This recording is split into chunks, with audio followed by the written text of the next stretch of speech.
It's now exactly 10 past 9. I see a lot of eager faces in the audience. I would not want to keep you any longer, so I'd like to start the event today. So good morning, ladies and gentlemen. My name is Tung Ho. I am from the Clean Energy Investment Accelerator, and we are very much honored to be here today co-hosting this event with the Mekong Sustainable Manufacturing Alliance, or the Alliance in short. It is also our pleasure to have all of the esteemed guests, speakers, panelists, and also our in-person and online audience joining us at the venue and also via Zoom. Our event today title is Thermal Decarbonization Across Industries, with the aim to accelerate sustainable fuels for industrial clean heat solutions. And this is a topic that I believe that many of you have an interest in and would like to give a series of presentations. And before we go into that, a little bit of housekeeping. So it is an interactive event, and we'd like for both in-person and online audience to give as many questions as possible. You can do so online via the Zoom function on the Q&A box, or in person, you can either raise your hand or contact one of our colleagues to raise your questions. If there is any technical difficulties during this process, feel free to raise that in the chat box, and our colleagues will be more than happy to help you. Again, the event is in both English and Vietnamese, so feel free to select that using the globe box function at Zoom or using a headset in the person event. The event itself will be recorded and will be shared shortly after today. So for our agenda, we have an assortment of speakers who are experts and really practitioners in the topics of sustainable fuels and thermal decarbonization. So our aim here today is to facilitate and promote a lively discussion around these topics.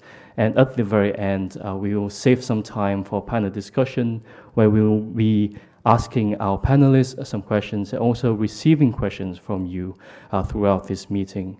And also a brief reminder that at the very end, around 11 past, we also have, for the in-person participants, lunch and networking sessions at the venue itself.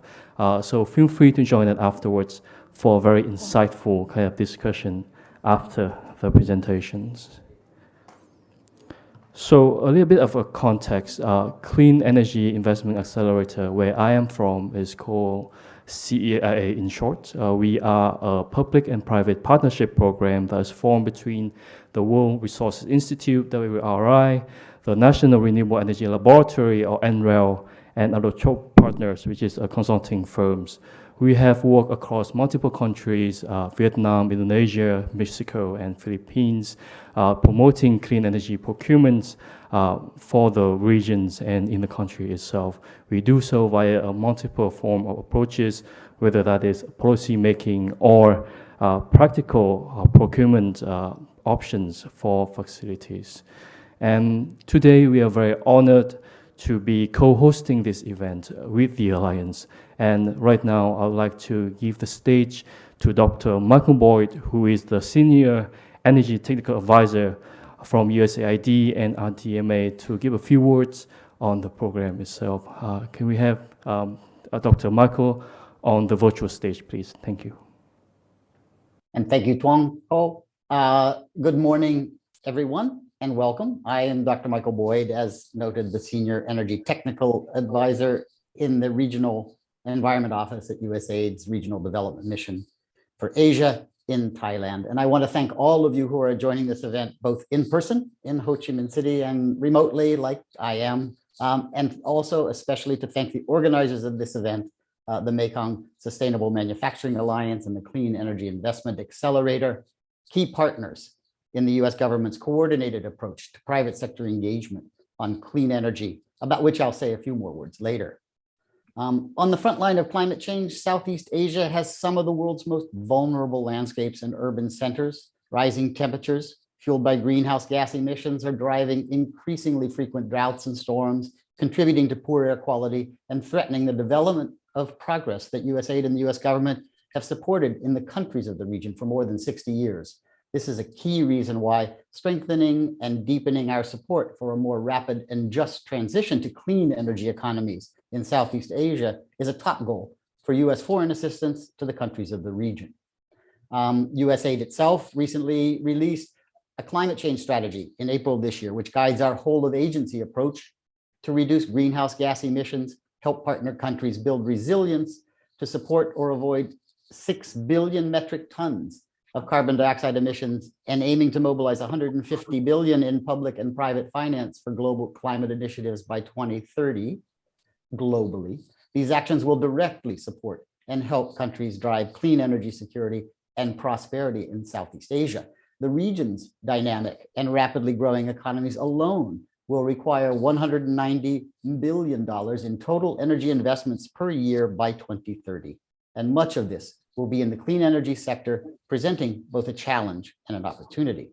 The scale of this resource requirements means that governments cannot tackle this challenge alone, so that meeting this challenge and acting on the tremendous opportunities that clean energy investments present will fall largely to the private sector, who will play a critical role in developing and decarbonizing the region's power systems. Intensive engagement with the private sector to realize shared goals continues to be a hallmark of the US government's assistance approach. Both the Mekong Sustainable Manufacturing Alliance and the Clean Energy Investment Accelerator, the organizers of today's event, represent working public-private partnerships that are helping to accelerate Southeast Asia's clean energy transition. And our topic today on the challenges and opportunities for decarbonizing industrial heat processes will be a crucial element in that transition. At this point, I'd like to take just a brief moment to introduce you also to our newest public-private partnership, the USAID Corporate Clean Energy Alliance, or CCEA. The CCEA is a coalition of business leaders and associations working together with USAID, host governments, and like-minded partners across Southeast Asia to facilitate the rapid deployment of today's clean energy technologies and innovative business models. Announced at last year's COP26 and launched at the Asia Clean Energy Forum in June, the CCEA reflects its members' shared priorities and commitments to decarbonize power systems in Southeast Asia. The CCEA is a network of companies and organizations operating throughout the region. Together, the manufacturing and supply chain partners, with their manufacturing and supply chain partners, the CCEA members purchase today nearly 10 million megawatt hours of electricity annually. And with roughly $1 billion of investment, the partners directly and indirectly employ almost 900,000 people across the region. CCEA is a new piece, but a growing one focused on the Southeast Asia region of the US government's whole of government approach to advancing state-of-the-art clean energy and decarbonization solutions in partnership with the private sector. Working together, CCEA partners will seek to identify, inform, and implement clean energy solutions and policies that drive business while protecting the environment. In particular, CCEA is pleased to be working closely with other parts of the US government, notably the US Department of State's Clean Energy Demand Initiative, represented today by the Investment Accelerator, CEIA, as well as the US Trade and Development Agency, US Department of Energy, to name a few, as we try to align all available resources to address the region's top priorities. Working together with business leaders, host country governments, and our implementing partners, we'll seek to identify and deal with these policies and problems to drive sustainable business growth while protecting the environment and strengthening regional energy security. We're all partners in powering Southeast Asia's clean energy economy, and we look forward to today's presentations and discussion to help us advance together toward these important objectives. Thank you for your attention, and back over to you, Wong Ho. Thank you so much for the great overview of the clean energy status in the region of Southeast Asia, and also the kind of support we are to expect from the state in the upcoming months or years. Thank you so much, Dr. Michael, once again. So right now, we also like to invite Dr. Sitisak Sugai Sakon, the Senior Energy Advisor of the Alliance, to give some words on the Alliance approaches and activities. A round of virtual and applause to Dr. Sitisak. Thank you, Thong, and welcome and good morning all for the participants in the room and also in the online. And then we know that there are a lot of people interested on our event today. First of all, I would like to introduce our program, the Mekong Sustainable Manufacturing Alliance, or we call in short the Alliance. Actually, as Dr. Michael said, that we are aligned with the priorities of the USAID with working with the private sector. So our program, we are working closely with the plant and also the factory. So our program is 3 years and $10 million US funded by the USAID, aim to accelerate sustainable textiles and food through their supply chains on the environment, social, and governance. Particularly in environmental, we support their supply chain of factories to reduce the greenhouse gas emissions. We are working on 3 countries in Southeast Asia, including Cambodia, Thailand, and Vietnam. So we're not working alone. We have the company partnership as present in the slides, including Ripco, REWE, for example, Unilever. And also we have the technical implementing partners, which are plan for the Institute of the Sustainable Communities, and Elevate, which are working on the social and governance. And also we have the technical advisor team from the AIT. And then we are really engaged with the private sector partnership to decarbonize your supply chains. It means that we are our program very engaged and support you to reduce your carbon footprint in your production. So we have 3 activities in the roles. That firstly we do the customized training, which focus on the climate change particular.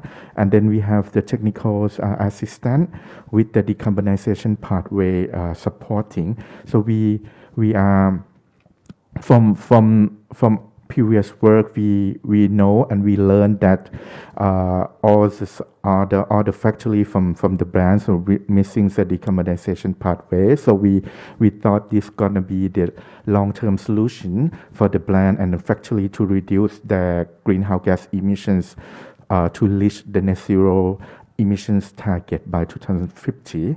So this we also support. And also if we have any demonstration projects or pilot projects to the factory, so when we not know the benefit of the decarbonizations, so we also support some of factory that we ensure that you are very willingness to work with us and reduce their own carbon footprint. So we do the support on the pilot project as well.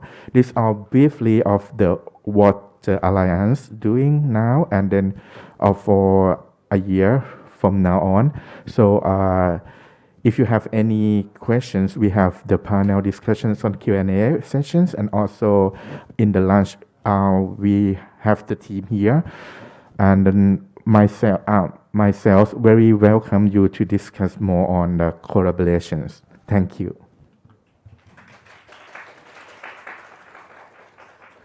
And thank you so much, Dr. Sitisak, for giving us an overview of the work you've been doing in the region. And we would look forward for the facilities and factories and brands to have the support from the Alliance in the upcoming months and years. Can we have the slide on screen, please? Thank you. So following up on that, we also want to give a brief overview of the approach and activities that CEIA take with its partners. So we usually engage the private sector on the different kind of clean energy procurement options that are available in Vietnam. In the previous year, that was rooftop solar, and to a certain extent, the DPPA pilot. And certainly with this event, together with the Alliance, we want to push a better kind of coverage and focus on thermal decarbonizations, as it is quite a niche topic. And we also want to have more procurement options and introduce the different stakeholders in this field to each other. And then just a few more slides until you go into the main event. A brief context setting slide. So globally, we do see that the industrial heat actually accounts for 2/3 of all the industrial energy demand in the world. So while there's much less coverage you see internationally, the focus right now is mainly on in terms of the power generations when it comes to wind and solar, while clean heat or thermal decarbonizations is much less covered. And specifically in Vietnam, recent studies by GEI does show that the food, beverage, pulp and paper, and the apparel and textile sector are the three top industry when it comes to heat demand. It accounts more than 50% of the total energy needs. And this is why we have a lot of representatives from the brands in terms of apparel and textile and their suppliers here today to facilitate these conversations. And also in one of our recent studies, we also engage with the facilities themselves.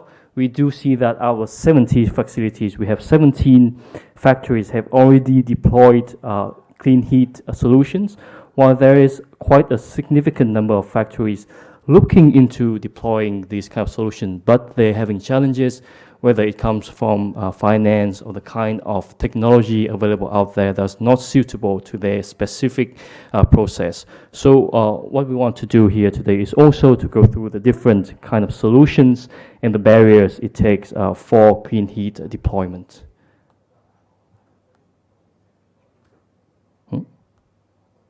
Okay, last slide. So there are a lot of solutions out there, and then these recent studies from U.S. Environmental Protection Agency, we see that they list a lot of these technologies, for example, heat pump, solar-based, and advanced hydrogen.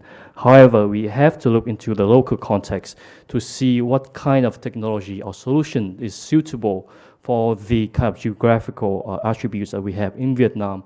And being an agricultural country, we have a lot of waste in terms of biomass.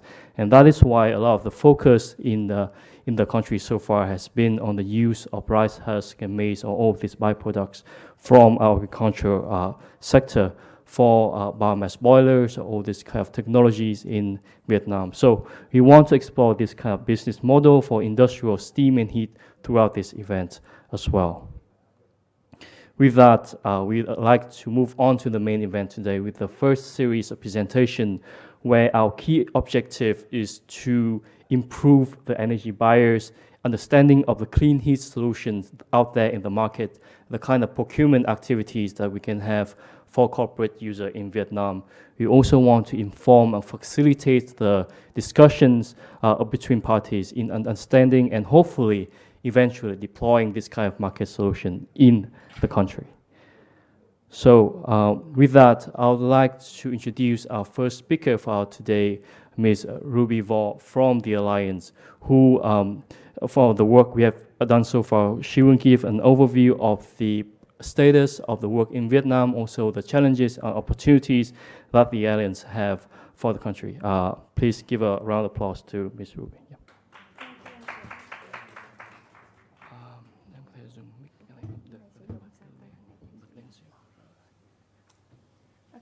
Hello. Thank you, Anton. Good morning, everyone. My name is Ruby, Program Officer of Mekong Sustainable Manufacturing Alliance. I'm responsible for the technical work and driving the engagement of the private sector and the factories in Vietnam for the programs. So in the next 10 minutes, I would like to share about the fossil-based fuel conversions in the textile industry.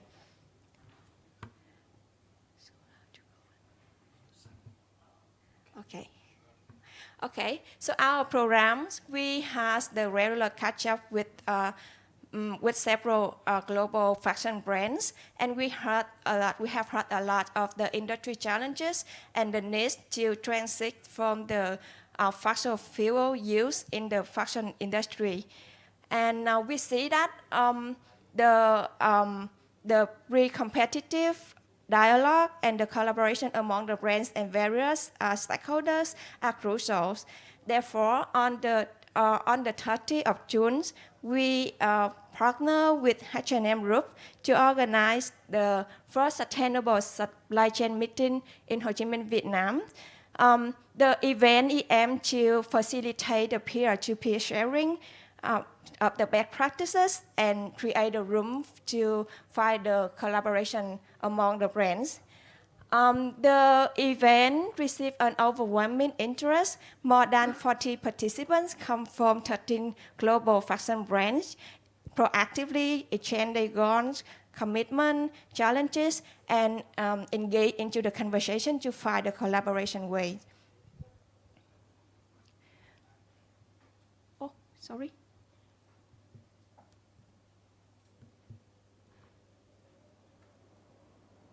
Okay, so here is some highlights from the events.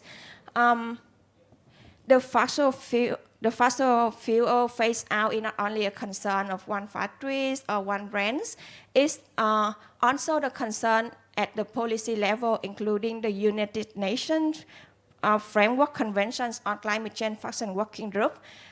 With the fact that 10% of global GHG emissions are from the fashion business, 70% of emissions are from the value chains, and 46% of electricity generation in Vietnam came from coal power. So more and more brands and factories, they have the goal to phase out the fossil fuel in Vietnam. And from the event, we have heard a lot about the challenges with it the common challenges among the brands and the factory when they want to transit the fossil fuels to the more sustainable fuel. First, it's about the lack of industry-level common definition of sustainable biomass in the context of Cambodia, Thailand, and Vietnam. So the factory, they don't understand what is the sustainable biomass, why they need to transit from fossil fuel to the biomass. The second, this is the competing demand of the biomass supply from other sectors, such as cement sector. They have the higher demand in using the biomass, so they seem to be the bigger customer comparing with our factories. The next one, the next challenge is about when we talk with the factory, we expect them to transfer from the fossil fuel to the biomass. They will raise the question, so what is the supply stability, how about the price, what is the technology for them when they want to replace the fossil fuel by the other type of the fuel. So this comes to the challenges on the limited understanding of the factories and the brands on the relevant technologies to transit to the biomass, under limited understanding of supply stability, sustainability, and price of the biomass in the market. And the last challenges is about the insufficient knowledge of local context to design natural gas versus non-fossil fuel options. Okay, so when the brands and the factory, they have the common goal and the common challenges, and there also the opportunity we can see from the event. Like after the round table, we found that there is some potential collaborations. First, we can collaborate on the industry level on sustainability definition of biomass feedstock in the context of Vietnam and Cambodia. At current, the Alliance are working with several brands to develop the sustainable biomass guideline. The second one, we are working with with the factory to aggregate the biomass demand. So if 1 or 2 factory, we cannot deal with the biomass vendor, but we have the group of 5 or 10 factory, we can make it happen. The last one is about the industry level regional dialogue to exchange the knowledge and best practice sharing among the factory and the brand on the topic in Thailand, Cambodia, and Vietnam. And the alliance now we are plays a role as the coordinator to connect and try the collaborations among the brands and the factory across the brands in Vietnam. Yeah, so that's it on the sharing from the Alliance for this topic. Please feel free to let us know if you have any questions. Okay. Okay, so thank you.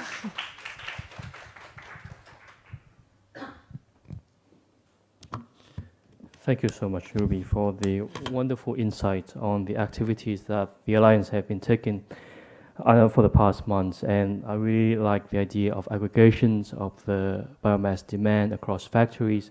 Certainly, that will be key in kind of unlocking the scalability of these solutions in the coming months.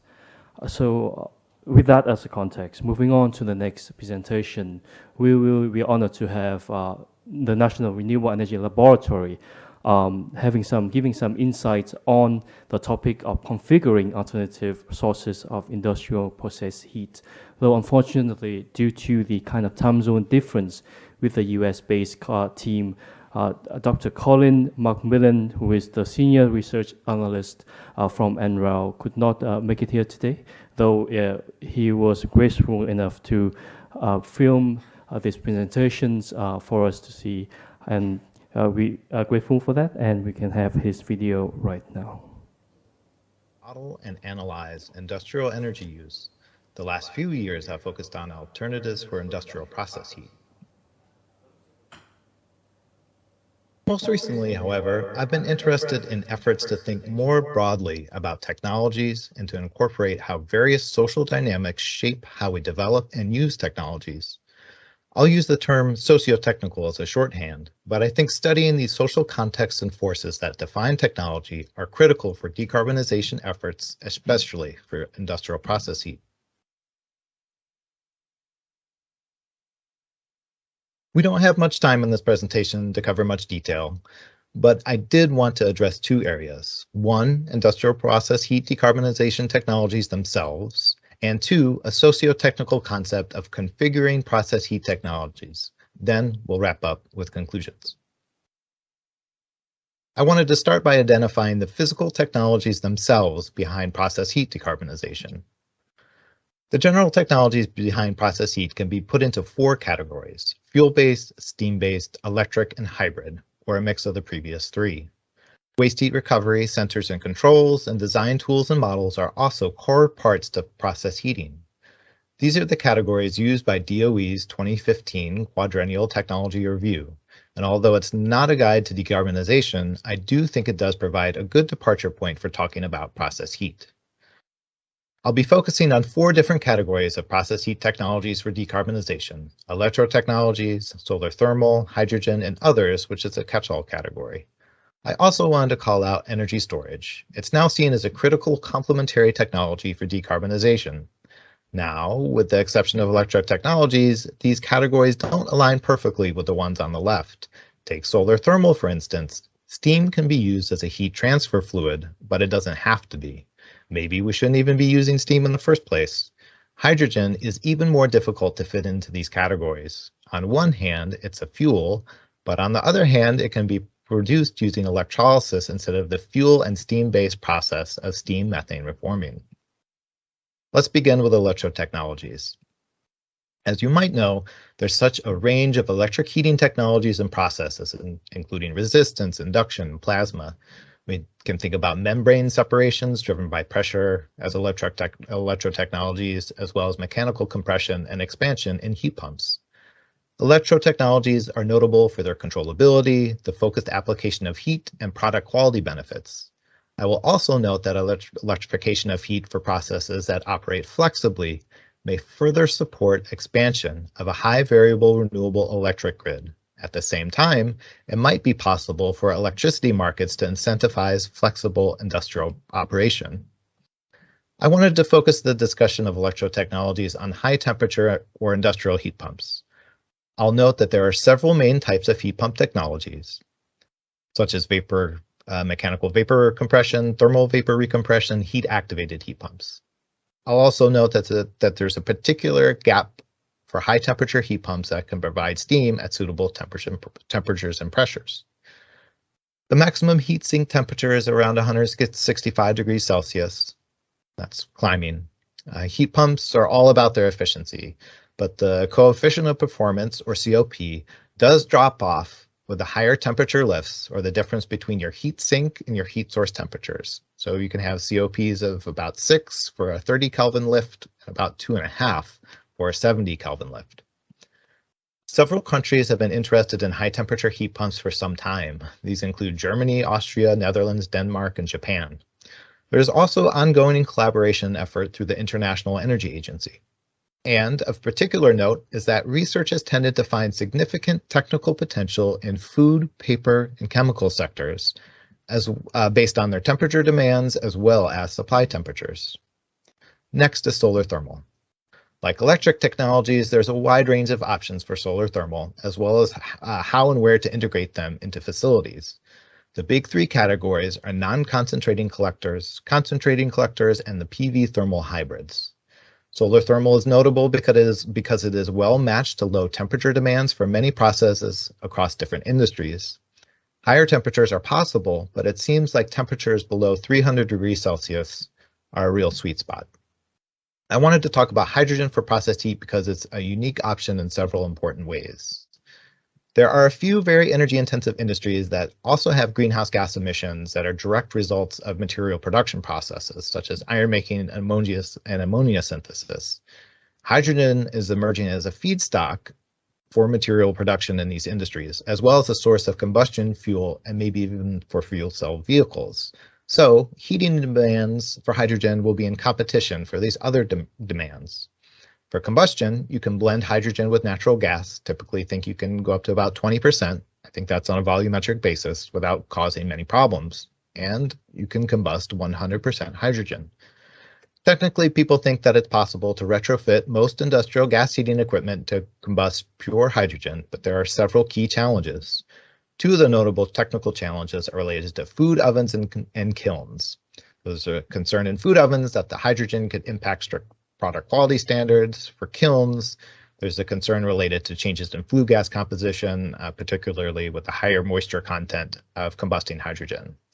And for all heating equipment, you have higher nitrogen oxide emissions. There may be changes necessary to other pieces of equipment. There's also the general need to develop hydrogen burners. And of course, you have the issues of leaks and embrittlement of pipes and fittings. Now onto the category that plays a supporting but still a critical role for decarbonizing process heat. I think a big question for energy storage is how it might be a key to configuring solar thermal and electro technologies and for enabling flexible operation, as well as for other process heating technologies. Again, we have a lot of different options to consider. Electrochemical storage with batteries, chemical storage with fuels, thermal storage options that use sensible heat or latent heat, or even thermochemical means. There are other things to consider for storage technologies. The capacity of storage, rates of charging and discharging, storage duration, and efficiency.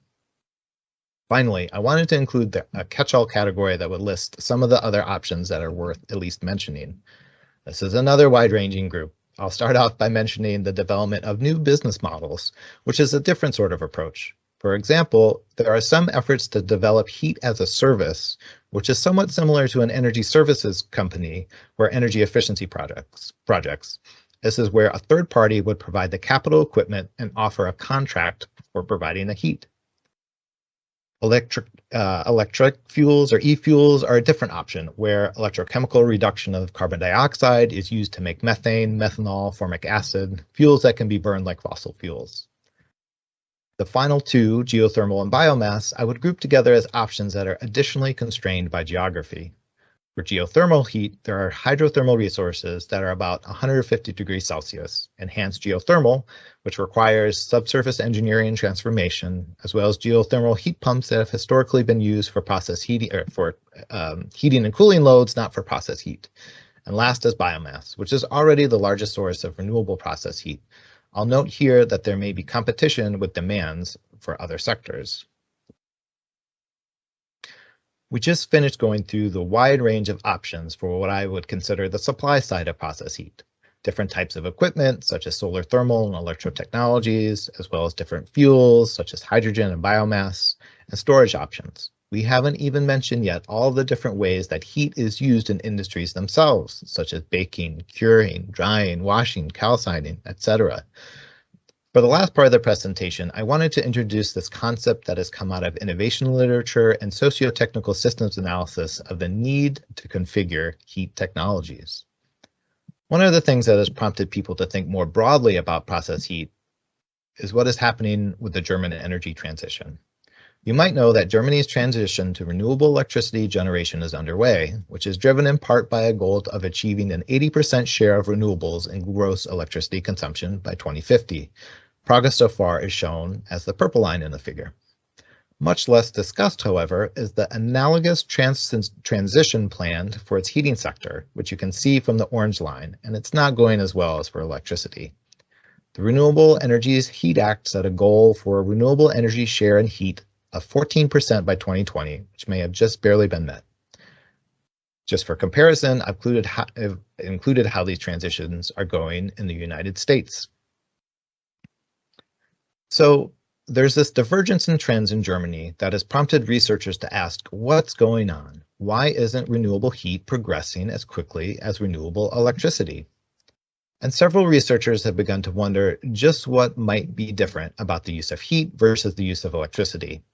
These inquiries generally fall along two lines: a techno-economic framing, which focuses on things like heat is more difficult to transport over distances and to store, there are quality and temperature requirements, there's access to financing and capital, competition for other capital investments, there's a concern to disruption of core processes, there's production downtime and other perceived risks. Then there's a socio-technical framing, where there's a need to adapt technologies to specific users and uses. Installers and their knowledge are diffuse, varied, and difficult to align. There's no dominant standardized technology. There are many different heat technology options available, as we saw at the beginning of the presentation. And heat groups haven't been able to mobilize as much regulatory and financial support. An idea that has come out of the socio-technical approach is that heat technologies can be placed along a spectrum that describes how much adaptation or configuration is needed when an end user installs a technology. On one end, we have a configurational technology, which relies on a lot of knowledge at the user level. At the other end, we have generic technologies that don't require nearly as much local or user-specific information. The examples given here are solar PV and onshore wind. Where a technology falls along the spectrum has implications for the processes of innovation and diffusion. So, relative to a generic technology, a configurational technology has much more difficulty forming a technology identity with standards for function and performance. There are many different design options, which needs continuous experimentation to figure out. Parts and designs also need to be configured to local applications. These two aspects make it much more difficult to figure out a clear development trajectory for a technology. Compared to a generic technology, a configurational technology has a much more diffuse set of actors and networks. The flow of information tends to be bottom-up at the point of installation and not top-down from manufacturers. This tends to result in decentralized knowledge generation and learning. Innovation and diffusion happen together. A configurational technology also has much more difficulty forming advocacy groups because of the number and variety of actors and their needs. This variety of actors and needs makes it much more difficult to mobilize financial, knowledge, and physical resources to support development. Again, what this comes down to is innovation and diffusion of heat technologies may look very different than what has happened for solar PV and onshore wind, for example. And what this means for heat technologies is that user involvement with technology suppliers is central to technology development and implementation, as shown by this simple equation. So we have technology suppliers who know about the technology capabilities, but at first don't know about user needs and practices. And technology users own the knowledge about their functional requirements and practices, but don't know suppliers' technologies. So a critical task is to bring these two groups and their areas of knowledge together in ways that might look very different than, say, obtaining a purchase agreement for renewable electricity. So let's wrap things up. I'll start from a more theoretical perspective. We have many alternative process heating technologies that are available: electric technology, solar thermal, and biomass, as well as storage needs. A broader socio-technical systems view is critical for accelerating process heat decarbonization. The applicability and successful implementation of alternative heat technologies depends on local needs and practices, as well as local knowledge. And broader interaction and network formation between users and suppliers and other relevant actors may be needed to accelerate innovation and diffusion of heat technologies. Similar conclusions from a more practical standpoint are: you can evaluate local renewable resources first, including grid electricity, in the context of your facility operations. You can identify organizations and functions that may potentially be impacted by implementing an alternative heating technology, and ask questions like, what are their requirements and practices? And lastly, could pooling knowledge and other resources and forming networks with other companies, industry groups, and technology suppliers accelerate technology development and adoption? Thank you for your time and for the opportunity to present. Here's my email address if anyone would like to contact me with questions. Thank you.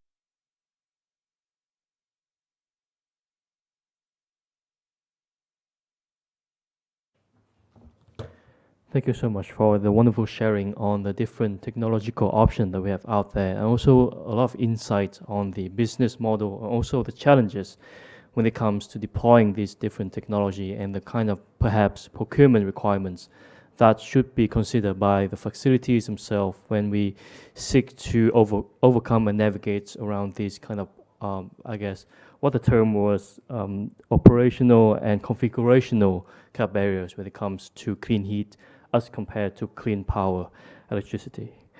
And with that, I think we are about halfway through our event, and I'd like to stop here a little bit to have some time for quick Q&As, questions and answer. We have received some questions online, and specifically I want to feel free, the audience, both online and in person. If you're online, feel free to raise your question via the Q&A box. And if you're in person, feel free to raise your hand or contact one of our colleagues to raise your questions. I have one first question from Matthew, who is certainly not a strange face to CEIA.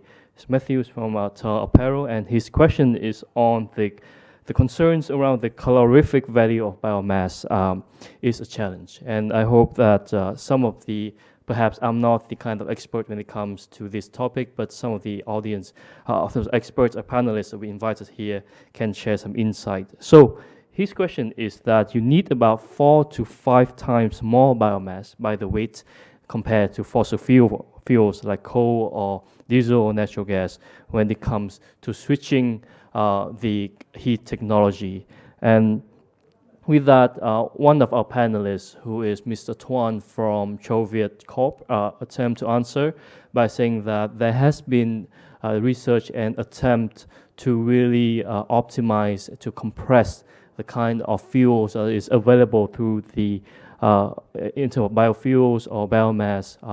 But then Matthew also came up with a response saying that even with this kind of level of compression, perhaps it's still not enough for some factories to make the switch from coal, diesel, or fossil fuels to completely to biomass. So to this question, perhaps I will save that for the panel discussion, where we'll go into a little bit more in depth, where we'll have more experts on this topic to really answer the question. Thank you, Matthew, for your insights. Once again, to the audience here, do any of you have any questions? Feel free to raise your hands. We have about 3 to 5 minutes around this to answer your question. If not, feel free to think about that, and we can save that for the panel discussion at the very end. Just checking with the team again. Any question online?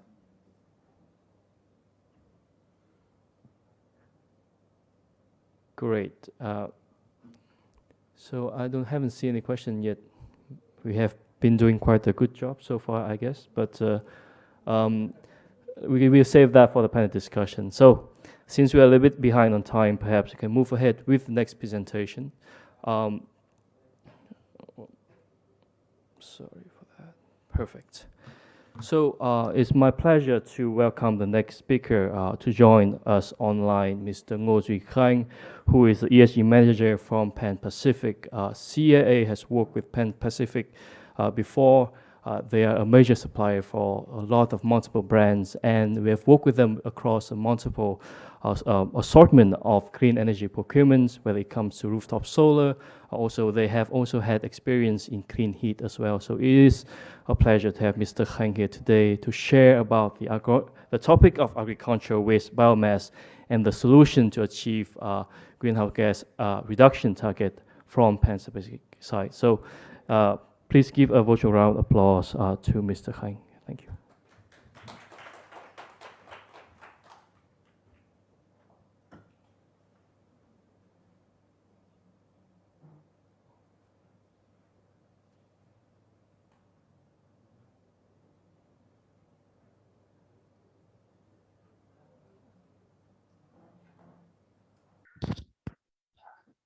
Good morning, ladies and gentlemen. My name is Khánh, who is in charge of environment in the Pan Pacific in Vietnam. First of all, I would like to thank the CEIA for inviting me in this meeting and giving me a chance to introduce my company as well as to share with you some practice that is applied in our facility to reduce air emission as well as to achieve our greenhouse gas reduction targets by using the biomass.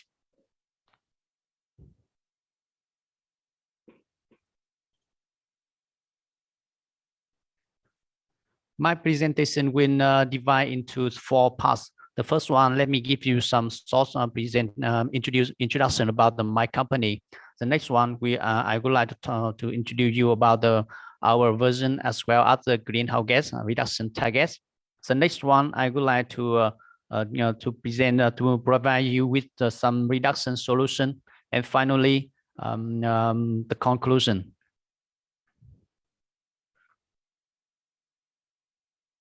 To begin,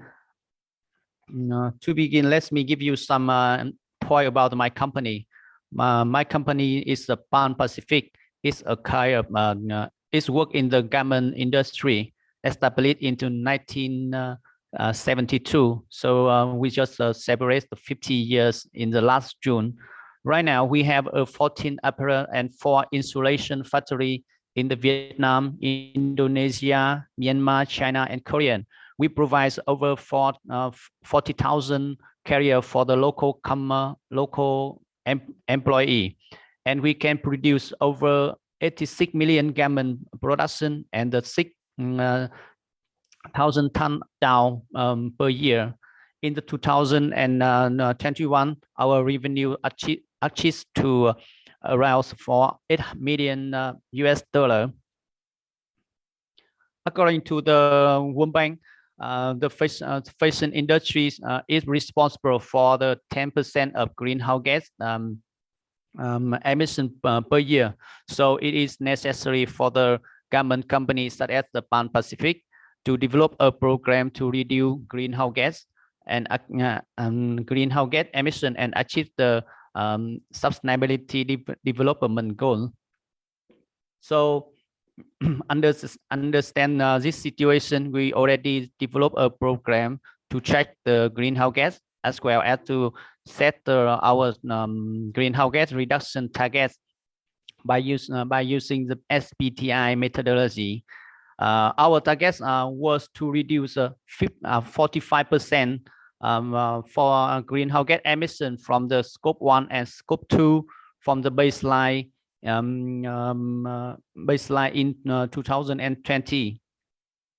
It means we should reduce we should reduce the intensity baseline from the around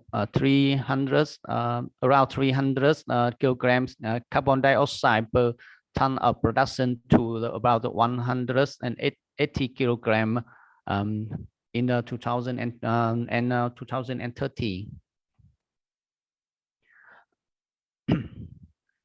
In order to achieve the target, we already developed 4 solutions. The first one, we use renewable energy. The next one is low carbon boiler, and the third is energy efficiency management. And finally, we focus on the climate friendly refrigerants. However, because of because of the program scope and limits time, I just focus on the solution of the low carbon boiler.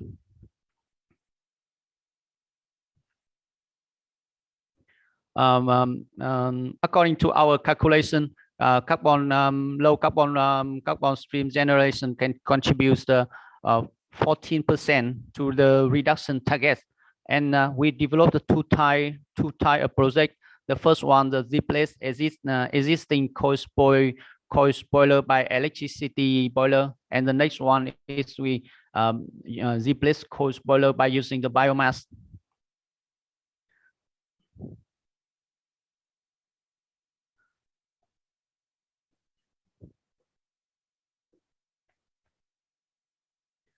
The first one, I focus on the first program, the replace coal boiler, and we launched the program on the 2017, and on the screen you may see in the last year in 2021 we just used only for 200 tons of coal for the boiler, and the energy energy component for the boiler by using coal reduced by 5% in 2021. So right now in early of this year, I mean the early of 2020, we already phase out coal boiler completely in all facility in Pan Pacific. So so I could say that's right now we don't use coal boiler anymore.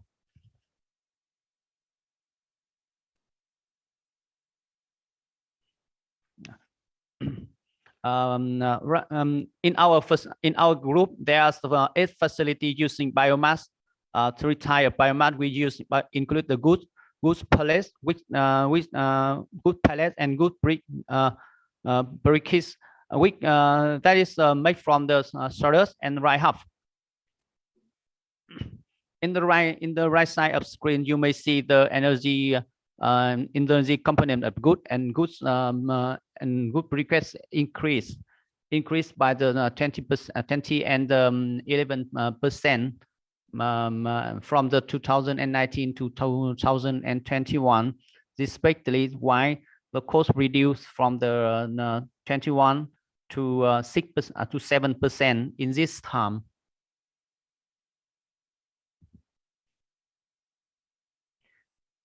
In this slide, I would like to talk about the greenhouse gas emission from the biomass. It's one of remarkable advantage of biomass compared with the coal. The finger show that's biomass emission, and the total emission of our company increased from the 2019 to the year of 2021. Why the emission of biomass is increased by the 20%. However, the total emission just increased about 4%. Interestingly, on the right side of the screen, you may see the intensity baseline decrease from the 2000 in this time. Yeah, it could be explained because the carbon dioxide from the carbon dioxide emission from the biomass is lower than the coal. One more advantage by using biomass is the operating cost. Let's see one example of 2 facilities in our company. On the left side, you may see the company using the coal. They need to install more treatment process, including the cyclone and SO2 adsorption. On the right side is the air pollution treatment system from the biomass facility. they don't need to install those they just need only the cyclone for the dust collection. For the facility using the coal, they also pay more money for the collect and dispose slug, which come from the SO2 adsorption system. And so it can sum up that the can be sum up that the coal boiler is more expensive and more difficult to manage than the boiler using the biomass. When using the biomass, we found that the main challenge is the influence by weather, especially in the spring when the weather is humid and rain. However, using biomass have many kind of advantages, such as they are available and it's come from the many sources, from the goods, from plant, from the agricultural waste, and it less emission. It is reasonable effect and the high heat value, and it's a kind of renewable source, which is accurate to use by the many brand and use and many brand and buyer now.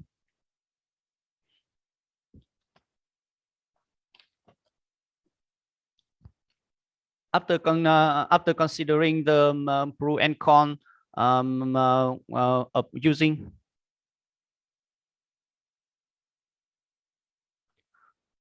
after considering the pro and con of the using biomass, we recognize that the coal replacement and biomass is one way to support or to achieve our targets in the greenhouse gas reduction. It also bring us with many benefits, such as reduce the operating costs, minimize the impact of environment impact on the environment, as well as the community. The most important thing, important is that it can help our company Pan Pacific to become more competitive and more environmental friendly. This is all of my presentation. Thank you for the listening. If you have any question or any comment, please feel free to contact us. Thank you.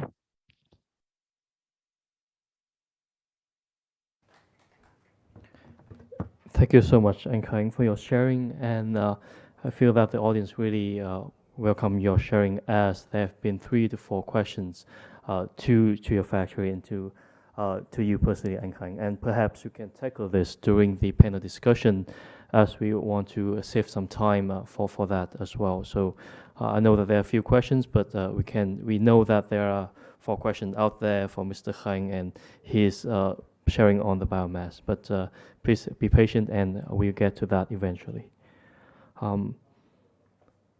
So moving on to the next presenter, I'd like to, it's my pleasure to introduce Mr. Santosh Singh, the CEO, also the founder of Coral Future.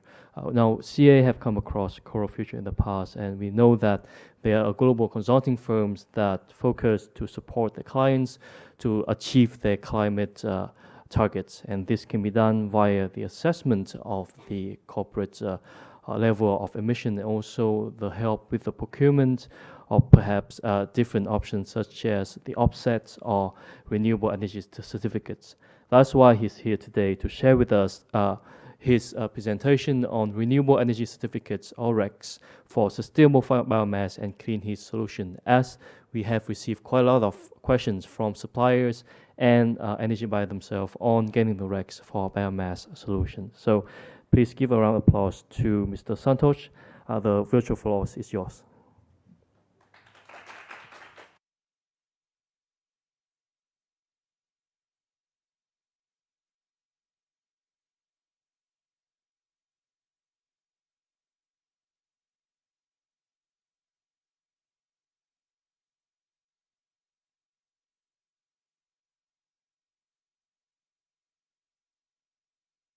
So good morning, everyone. Before I begin, I would like to thank the Clean Energy Investment Accelerator and the Mekong Sustainable Manufacturing Alliance for inviting us to this event and share our insights. My name is Santosh Singh. I'm the founder and CEO of Coral Future, a climate change and sustainability consulting company supporting a transition to a net zero future. We are primarily focused on working with the climate-friendly project developers and corporates are looking for opportunities for decarbonization and setting net zero targets. Our key focus region is Southeast Asia, where we work with stakeholders in Vietnam, Thailand, Malaysia, Indonesia, and a couple of other countries. In today's presentation, I will be focusing on how companies using biomass for heat and electricity generation can potentially generate additional sources of revenues by trading instruments such as carbon credits and RECs or renewable energy certificates in the global voluntary carbon market. As already highlighted by some of the speakers today, that financing is one of the key barriers in using biomass for energy generation. So I think that the topic I'm presenting today and the additional revenues from carbon credits and RECs to a certain extent can help in overcoming such barriers. With that, I will begin my presentation. Today, I'm going to talk about two main topics, carbon credits and renewable energy certificates. I will go one by one, first starting with carbon credits, explaining about what they are, why should we show interest in them, what kind of projects are eligible, and how do we claim and sell them in the market. The second topic will be very similar, called renewable energy certificate, following the same process. So first about carbon credits, I'm sure that a lot of people are familiar with carbon credits, but for the sake of audience, I would like to mention that carbon credit is a certificate. It's a tradable certificate, which demonstrate that 1 ton of carbon dioxide has been reduced from the atmosphere. That becomes a certificate. And this certificate can be generated from any kind of project activity where we can show that there is a reduction in greenhouse gas emissions. It can definitely come from biomass-based energy generation, but it also comes from forestry projects, solar projects, wind projects, hydro projects, energy efficiency, anything where we can show that there is improvement in energy consumption or there is reduction in carbon emission. So that is in short what carbon credit is. And there is a lot of interest which has been generated in carbon credits in the last few years. And in the last 2 years, this interest has grown significantly because a lot of individual companies and organizations, they are increasingly setting greenhouse gas reduction targets, and carbon credits can help them to meet these goals by encouraging companies to support high quality GHG reduction projects and by buying carbon credits from them. Carbon credits can be purchased by anyone in the market who want to reduce their carbon footprint.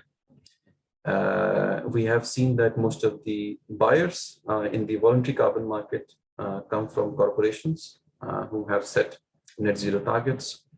Carbon credits can be sold by project developers who own and implement GHG reduction projects. Why carbon credits are important is also, necessary to highlight here. So as I mentioned in the beginning that carbon credits can potentially mobilize additional sources of finance for the project developers. Especially in the biomass sector, there may be a lot of technical, financial, regulatory barriers which project developer face. And by selling the carbon credits or RECs, which I will come later, can bring additional revenues to the project developers, which can reduce some of these barriers, including the financing barrier from the carbon finance. Secondly, there are certain sectors which are extremely hard to decarbonize, which means that it may not be feasible for them at this stage to switch completely renewable energy or to use a technology which is completely carbon neutral. And for those sectors, carbon credits still play an important role, whereby they can buy carbon credits from the market and make claims towards carbon neutrality or net zero.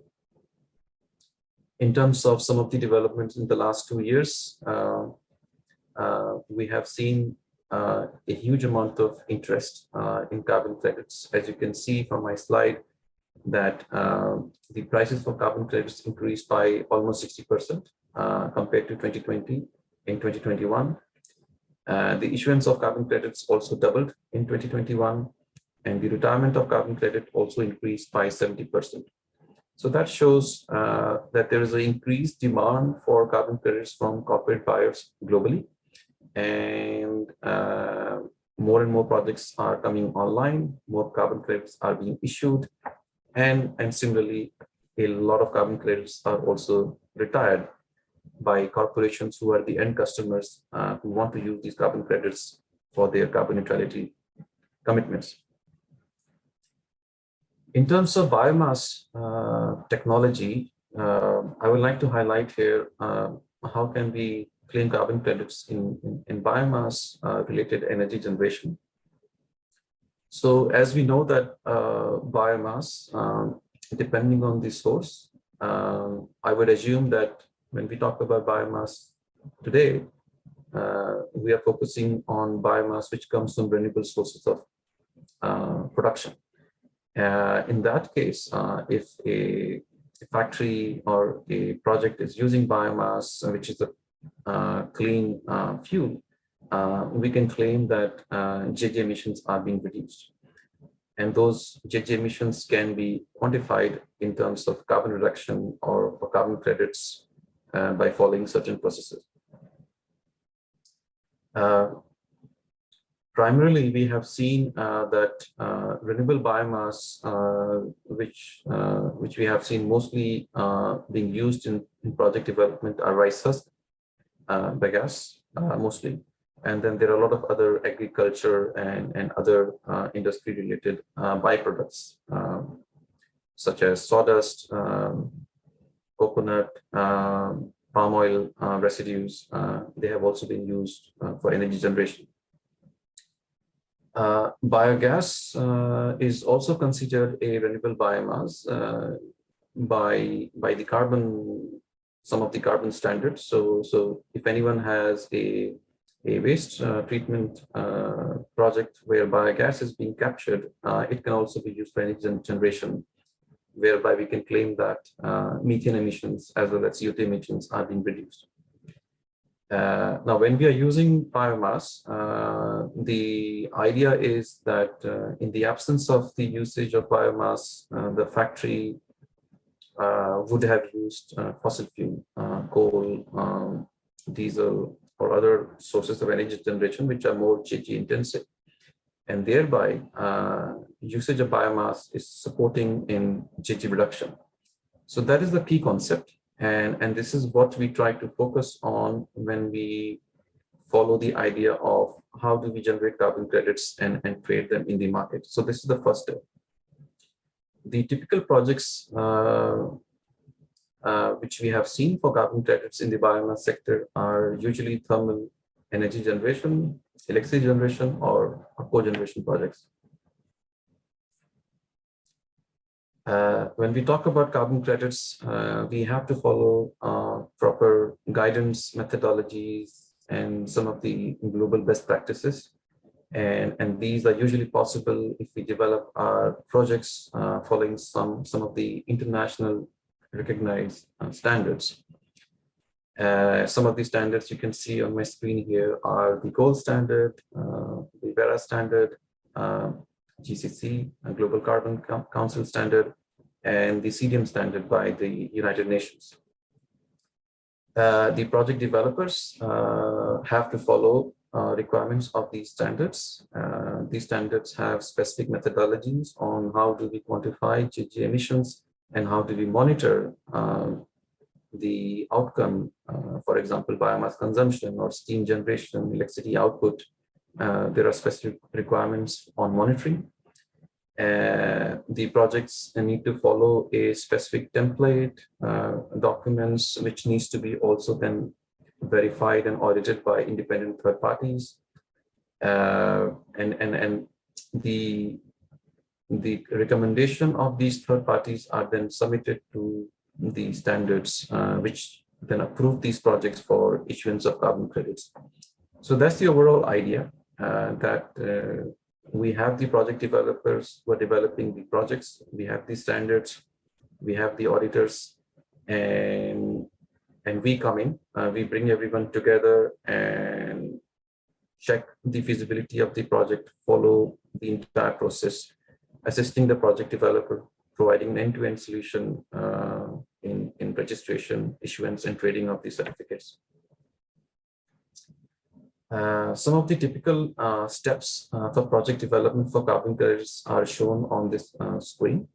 So when we engage with the project developer, based on the initial discussions and assessment, if we feel that the project is eligible as per the available methodologies for quantification, as well as under a specific international standard, we go ahead, contract the project, and we start working on document preparation. These documents are basically pre-designed templates from the standards. We have to follow them exactly. And once these documents are available, we appoint auditors who review the technical, financial, local stakeholder monitoring, regulatory, and many other sections which are part of the document, which are submitted to the auditors. Sometimes the auditors come for a site visit as well. They will evaluate the project, interview the plant manager or local stakeholders, and based on their findings, all the issues are answered, and they issue their recommendation whether the project should be submitted for registration or not. And after that, we submit the project to the standard, and once they review, if they accept, the project is considered registered, which means it can issue carbon credits, and then these carbon credits can be sold in the market. Now, before the actual generation of the carbon credit, it is very important that we maintain and monitor all the key operational parameters for a specific project. For example, the quantity of biomass consumed, the amount of steam generated, the amount of heat generated, electricity output, meter details, calibration, approvals, etc. Those are all part of the monitoring, and they are needed for each time these carbon credits are issued. This is a typical project cycle from the initial stage until the first time the carbon credits are issued. It could take up to 1 year, and then this cycle repeats, let's say every 1 year, and it can happen for a period of 5 to 15 years, depending on the standard we choose. And we are available. We are involved in every step of this process to support the project developer. And our expectation is that over the period of 5 to 15 years, the project can potentially receive revenues from the sale of carbon credits. I think I already mentioned how we can support with.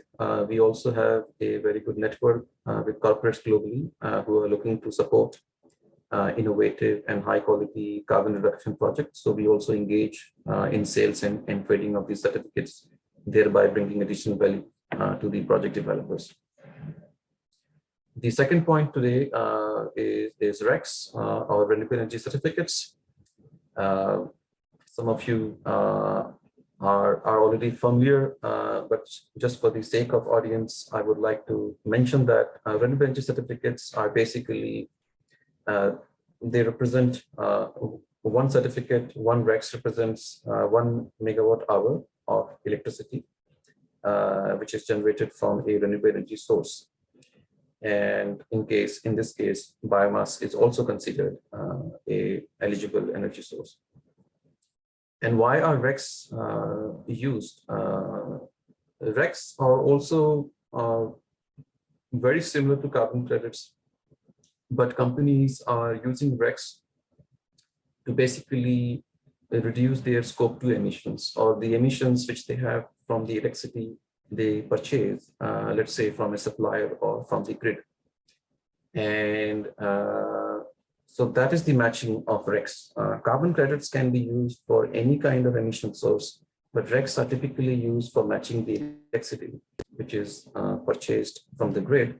And if a company has a decarbonization strategy, if they have commitment to renewable energy, RECs will provide one viable option for corporates to do that. A lot of companies have, in the last couple of years, have also set targets such as they want to use renewable energy to the amount of 100% over a certain period of time. And one of the ways by which they can demonstrate that they're using renewable energy is by purchasing RECs.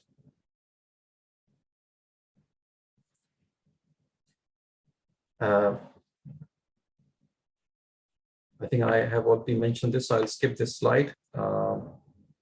Coming to the biomass part. So as I mentioned, RECs, which represent megawatt hour of electricity. So if a project is generating, let's say, 10,000 megawatt hours of electricity per year, we can argue that that project is generating 10,000 RECs in that year. And RECs can be claimed from any project which is using renewable sources of energy, such as wind, solar, hydropower, biomass, and geothermal. These technologies are currently listed as eligible technologies by some of the global standards, and we basically focus on that. In the case of Vietnam, we are currently working with a lot of hydropower, solar, and wind developers in claiming RECs and trading those RECs on the behalf of the project developer.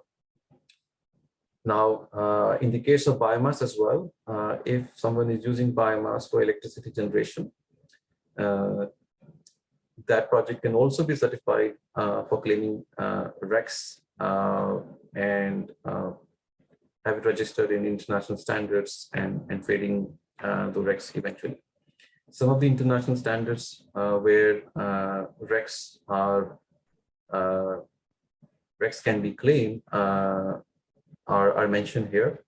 One of the most popular standard is the IREX standard, which is basically from the Europe, but projects registered in the IREX standard are basically those which are located outside of the European Union and North America. Very similar to IREX is another standard called Tigers, following a very similar methodology and approach. We primarily work on IREX and Tigers because these two standards are eligible as well as quite popular in Southeast Asia. The other two standards are guarantees of origin, which is very similar to the previous two, but guarantees of origin is basically only for projects and companies located in the Europe, and RECs is for the North American market. In Southeast Asia, we are mostly focused on the IREX and Tigers as far as registration and quantification of the renewable energy certificates are concerned. In terms of the typical project cycle, before we get into the registration of the project, we have to do a quick feasibility assessment, and based on that, once the agreement is signed, we support the project owner in preparation of all the documents for submission to the standard. Once the standard reviews these documents, the project is considered registered. And once the project has registered, it can remain registered for 5 years. And every 5 years, we need to reapply for registration. And during that 5-year period, you can issue RECs as many times you want, depending on demand in the market.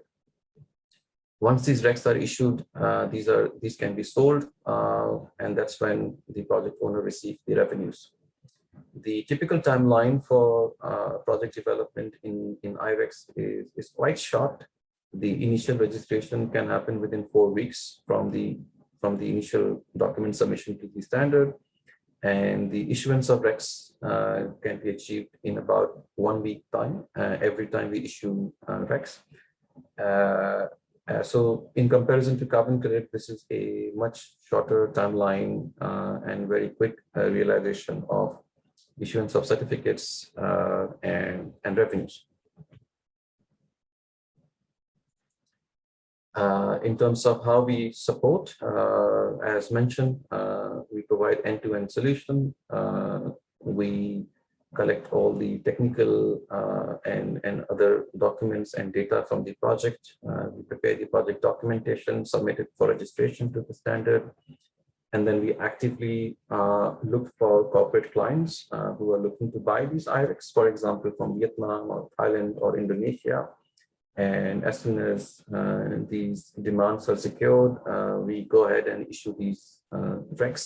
And that's when these RECs are traded and the revenues flow to the project developer. We typically engage with project developers over the entire period of the project development cycle. And in the case of carbon credits and RECs, it is typically between 5 to 7 years, because that is the typical project cycle on these two instruments. I think with that, I come to the end of my presentation. I would like to once again thank you for your time, as well as to the organizer for having me here. Our email address is mentioned on this slide. In case of any questions, I will be very happy to clarify. Thank you very much.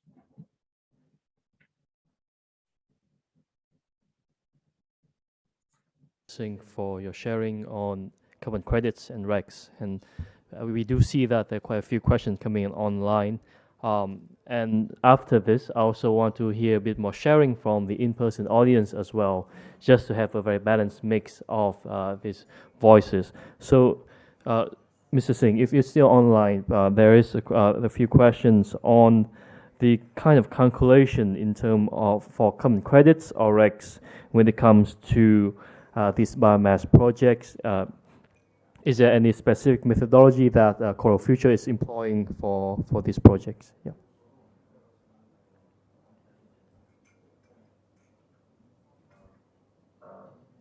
The methodologies are basically developed by the standards. We follow the methodologies available from the standard. And depending on the project type, for example, if it is a heat generation project or electricity or cogeneration, we can choose a methodology which fits the project criteria. But these methodologies are from the standard themselves, and we just have to follow the steps. In terms of the quantification, I can give you one very quick example that if you're talking about electricity generation from biomass, in a country like Vietnam, where the emission factor of the grid in Vietnam is around 0.8 tons per megawatt hour of electricity. So we basically multiply that emission factor with the total output of the biomass power plant. If you generate 1 megawatt hour of electricity, we multiply that by 0.8. That comes to 0.8 tons of CO2 being reduced. Now that gets quantified when we register this project in the standard. So that's how the calculation is done. All the necessary data and everything else will have to be maintained by the project developer, which then get audited by the third-party auditors. So that's the typical process. Thank you so much for sharing. And so that we can go a bit deeper into these projects afterwards. And now I think there's someone from the audience. There's a question from another question, Mr. Singh, from the in-person audience. I'd like to please feel free to give a question.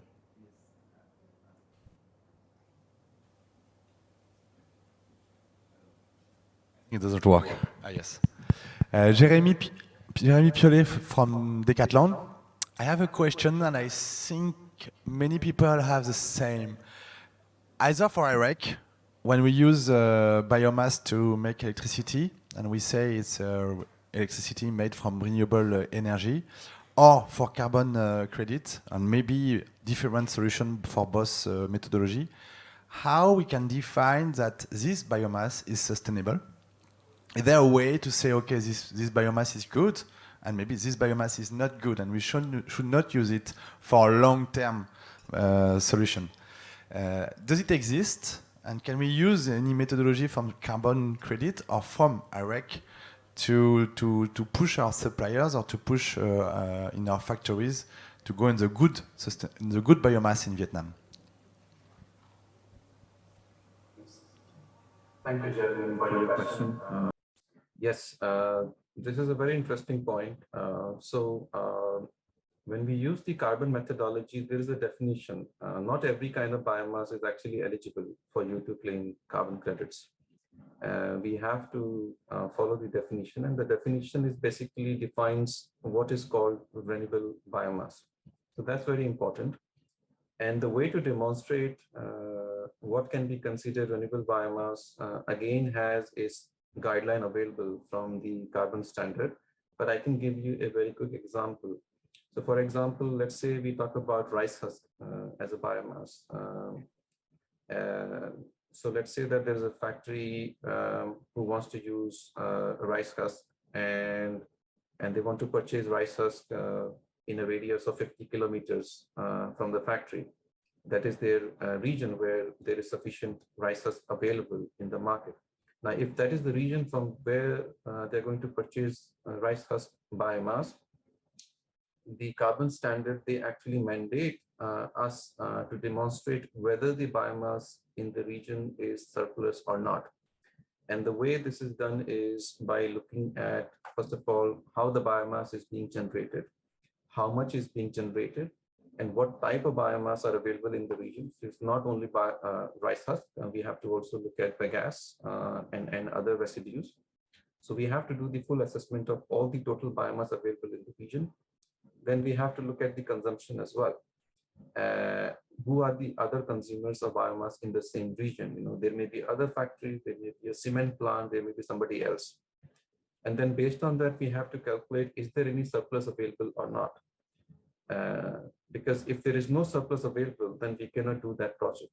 Then the biomass is not called renewable biomass. So this is something very, very important to demonstrate initially. Because carbon standards do not want to divert the biomass from somebody else.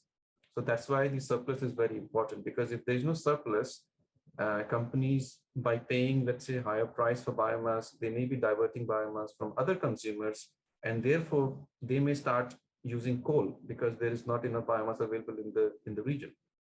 So this is very important and necessary from a technical point of view to demonstrate when we do the, when we do the carbon development of the project. In IREX, they do not have any such guideline available, but for carbon credits, yes, we have to follow this process and demonstrate that there is surplus biomass available in the region. I hope that answers your question to some extent.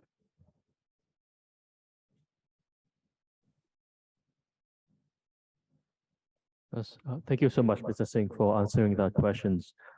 Is there any other question from the in-person audience? Please feel free to raise your hand or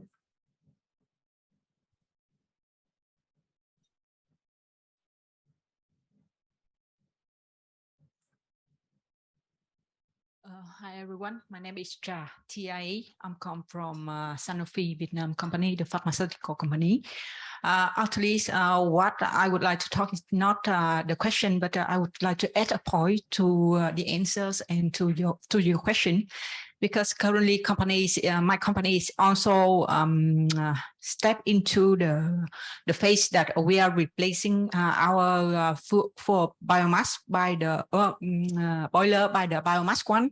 And initially, we did some study about this area. And what I can share is that for the sustainable biomass, up to my knowledge, if it's the waste from other industry, so it can be considered as sustainable. But if you use kind of, for example, wood, it linked with the forest, so it must be considered because then you have to prove that that forest is planted for the purpose of energy for the CO2 emission avoidance. Yeah.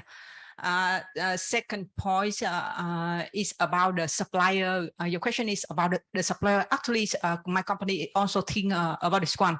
And the idea just come across my mind is that maybe we can show our commitment or our intention on the environment protection, and we share our vision, our ambition with our supplier, and we ask them to have that if you have any plan to do it in the future or not, because that's our company, our corporate vision, and we would like to have you on this journey. And maybe you can have kind of supplier evaluation. Each year we will have a supplier evaluation program, and it will be a plus, yeah, in your evaluation if you have such kind of program like that. It's just an idea about it. Thank you. Thank you so much for your sharing, Ms. Cha. I think that really adds on to the point from Mr. Singh about really verifying the sustainability level of the source of biomass that you're getting. Certainly, we hope that this conversation goes on even after this event as we embark on this journey to decarbonize the thermal processes that we have in the different brands and suppliers. So last chance for any final questions before we move on to the final presentation for the day, and then we have the panel discussion.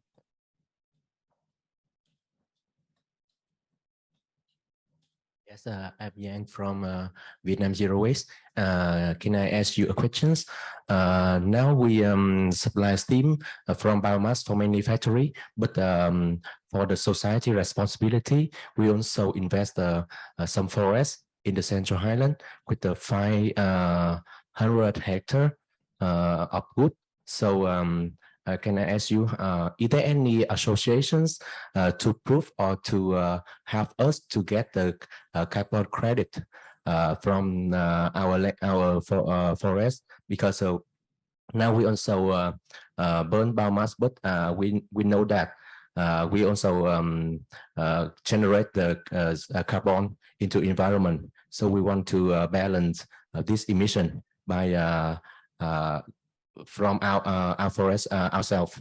So is there any associations or company to help us about that? Thank you.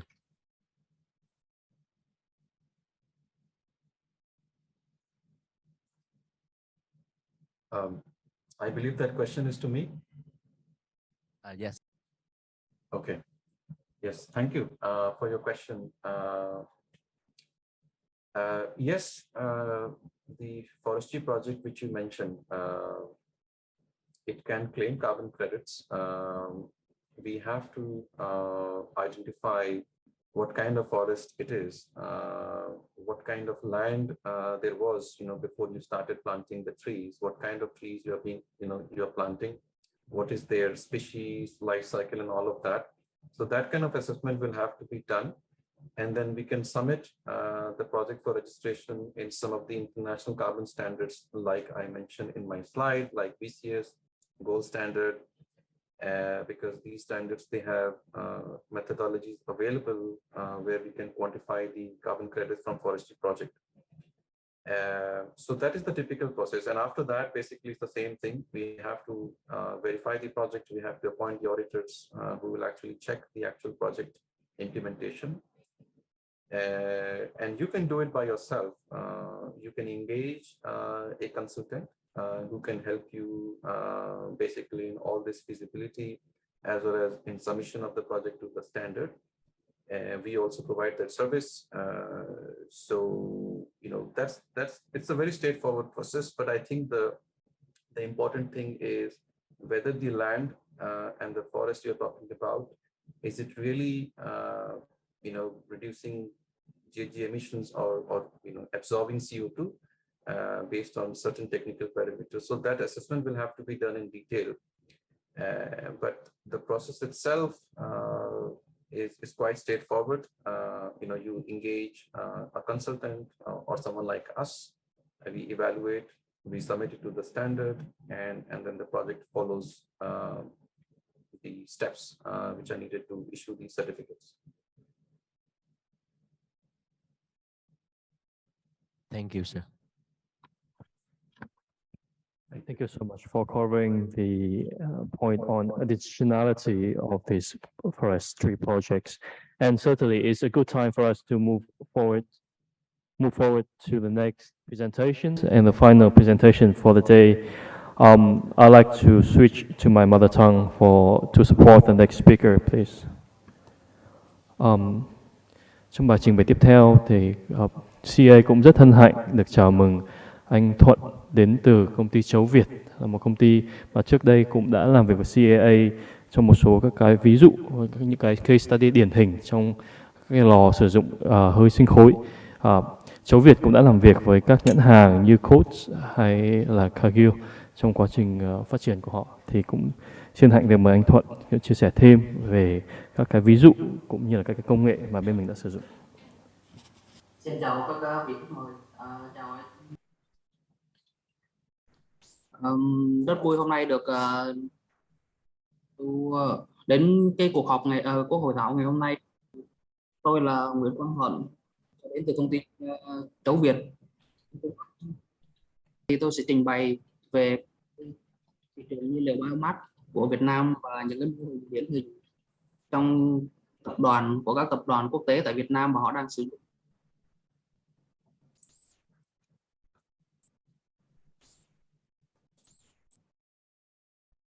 Phần trình bày của tôi có gồm hai thị trường biomass, thứ hai là những cái mô hình điển hình và cái cách thức trong cái nguồn cung nguyên liệu biomass tại thị trường Việt Nam. Thứ nhất là về thị trường biomass thì chúng tôi sẽ tập trung chủ yếu vào cái nguyên liệu trấu. Thì ở Việt Nam mình có khoảng 8,8 triệu tấn trấu, chiếm khoảng gần 6% lượng trấu của toàn bộ biomass của thế giới. Thì trong đó lượng trấu tập trung ở đồng bằng khoảng tầm 5 triệu tấn, chiếm khoảng hơn 50% lượng của trấu tại Việt Nam.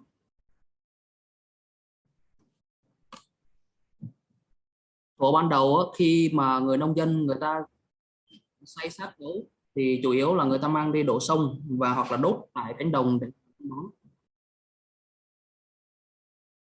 Nhưng sau đó khi mà người ta nhận thấy được cái nguồn năng lượng từ trấu thì sau đó là bắt đầu là trấu được thu gom đến các nhà máy chế biến, và các nhà máy nghiền trấu, các nhà máy về nguyên nén được hình thành.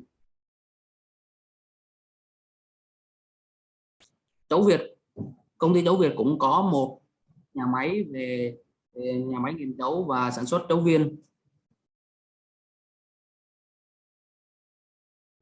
Và sau đó thì khi mà sản xuất trấu xong thì được chuyển đến các lò hơi, nhà máy điện phân phối để sản xuất hơi và sản xuất điện.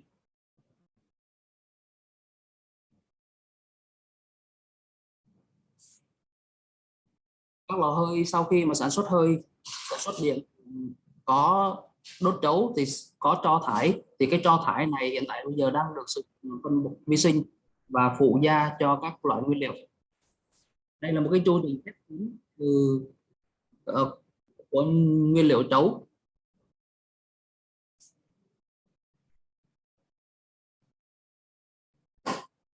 Hiện tại có một số tập đoàn tại Việt Nam họ đã và đang chuyển đổi từ nguyên liệu hóa thạch sang biomass.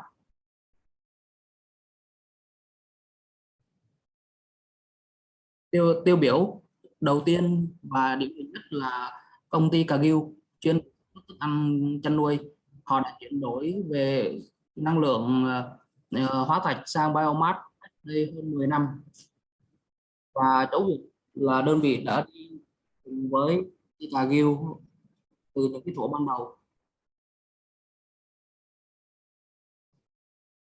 Tập đoàn thứ hai là chuyên về dịch. Hiện tại bây giờ nhà máy cốt có 2 nhà máy tại miền Bắc và miền Nam, thì 2 nhà máy này họ đã chuyển đổi sang nguyên liệu biomass cách đây khoảng 9 năm, và Trấu Việt cũng đang cung cấp cho toàn bộ ngành.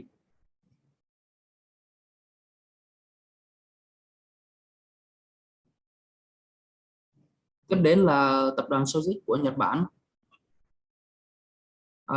Tập đoàn này chuyên sản xuất về giấy, thì họ đã chuyển đổi cách đây cũng khoảng 6-7 năm về biomass, và toàn bộ các tập đoàn này cái nguyên liệu chủ yếu họ sử dụng là trấu.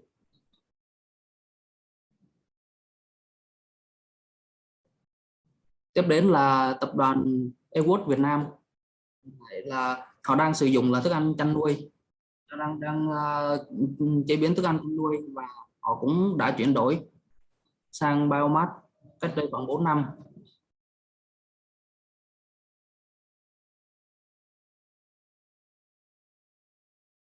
Tập đoàn Tata Coffee ở, và họ đã sản xuất họ sản xuất cà phê hòa tan. Ngay từ ban đầu thì công ty cà phê Tata Coffee họ đã sử dụng ngay lò hơi biomass khi mà họ đầu tư tại Việt Nam, và không sử dụng nguyên liệu này. Và gần đây nhất là tập đoàn Canso Việt Nam. Tập đoàn này chuyên xuất xăm và hiện tại thì họ đã chuyển đổi sử dụng biomass của Trấu Việt vào đầu năm nay. Và trên đây là toàn bộ những tập đoàn quốc tế tại Việt Nam, và họ đang đã chuyển đổi sang biomass trước đây rất là lâu.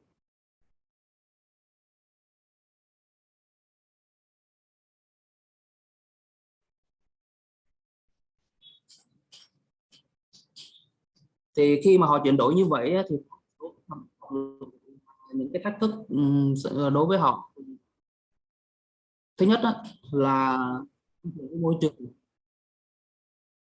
xanh và giảm thiểu hiệu ứng nhà kính.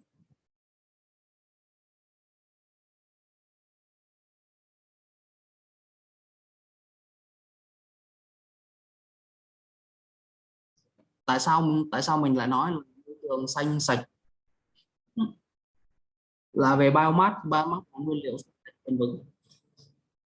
Còn về sạch thì mọi người thường nghĩ rằng là biomass thì nó sẽ bụi, nhưng mà hiện nay đó công nghệ mới, từ khâu nhập liệu đến cái khâu chứa và cấp vào lò hơi, hiện tại toàn bộ là hệ thống khép kín. Cho nên khi mà đi vào lò hơi của bên Trấu Việt gần như là không có bụi, hoàn toàn sạch. Tiếp theo là về tiết kiệm chi phí sản xuất. Về tiết kiệm chi phí sản xuất thì các công ty mà càng đầu tư sớm, càng chuyển đổi sớm thì họ sẽ tiết kiệm được rất là nhiều chi phí sản xuất.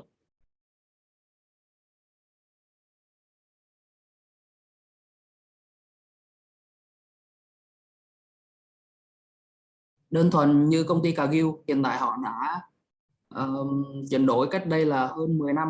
Chính vì vậy cái thời điểm đó thì biomass giá rất là rẻ, một số nhà máy họ cho không.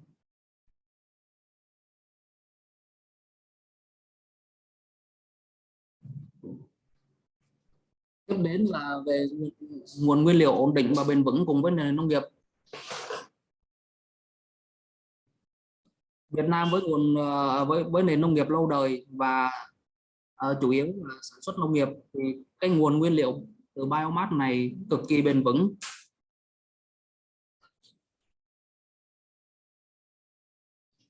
Thứ hai nữa là khi mà sử dụng biomass sẽ tạo điều kiện thuận lợi để là một cái tiền đề để phát triển nông nghiệp công nghệ cao tại Việt Nam.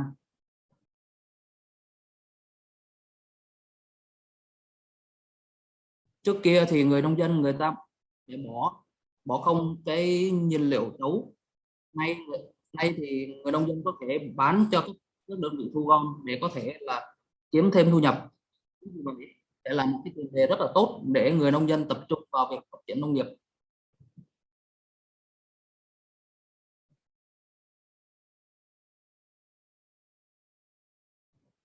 Về khó khăn thì khó khăn là thứ nhất là về tiếp cận được cái đơn vị cũng có thể cung cấp lò hơi biomass đáp ứng các tiêu chuẩn về điều kiện của các tập đoàn toàn cầu.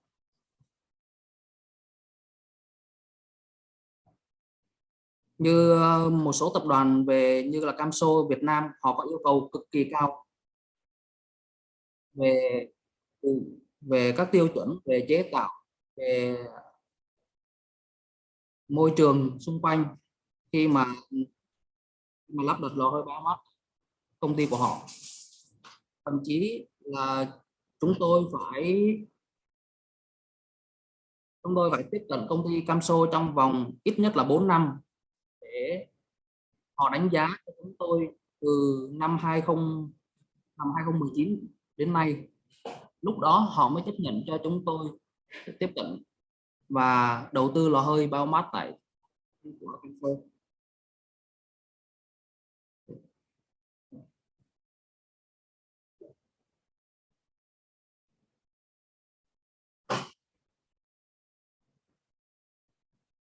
Tiếp theo là về chuỗi cung ứng.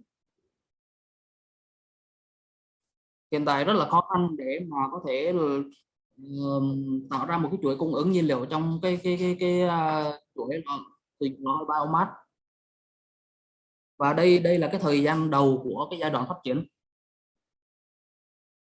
Hiện tại bây giờ các lò hơi biomass họ không có xây dựng các cái chuỗi cung ứng từ thu mua nhiên liệu đến nhà máy sản xuất trấu đến lò hơi hoặc là nhà máy điện.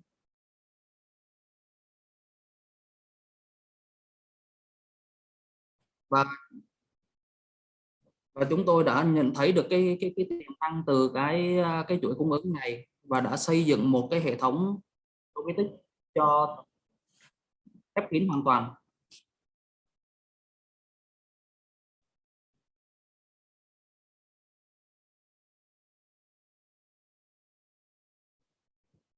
Thứ nhất là chúng tôi tiến hành thu mua trấu của người nông dân và vận chuyển đến máy sản xuất. Sau đó là chúng tôi sẽ nghiền trấu hoặc là tạo thành cái trấu viên và cung cấp đến lò hơi.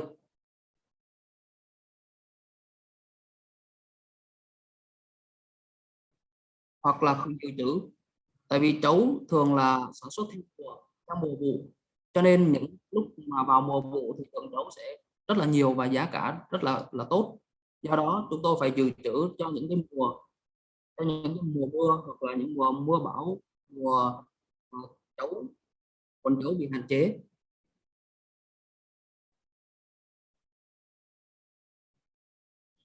Tiếp đến là sau khi mà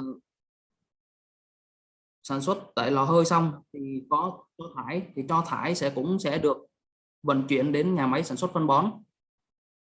Đây là một cái chu trình khép kín hoàn toàn từ nguyên liệu đến phân bón và ngược lại, phân bón cũng sẽ cung cấp lại cho cái người nông dân để họ có thể tiếp tục sản xuất trấu.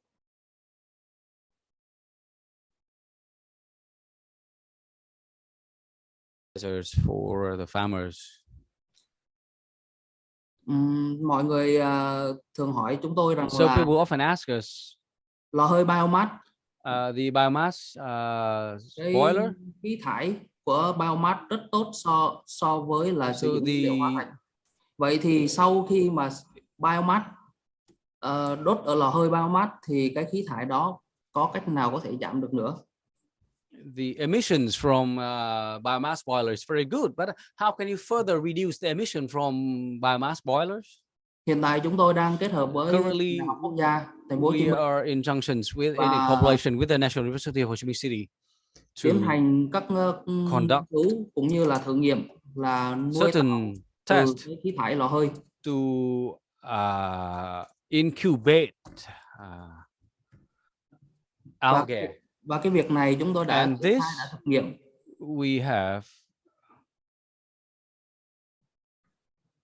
Trên đây là những cái mô hình run some tests and we have constructed some trial model, some test model.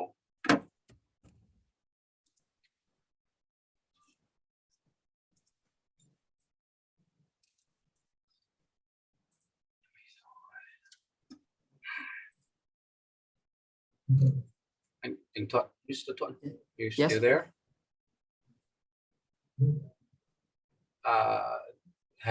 Did you finish your presentation? Vâng anh. Yes. Thank you very much, Mr. Thuận. Biomass boilers for algae incubations. So now I'd like to shift to the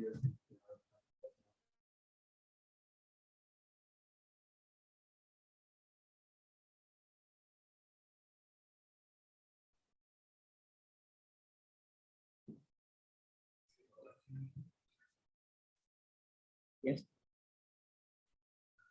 Hello. I'd like to thank you for Châu Việt. My name is Minh. I'm from Mekong, Vietnam. I have a question.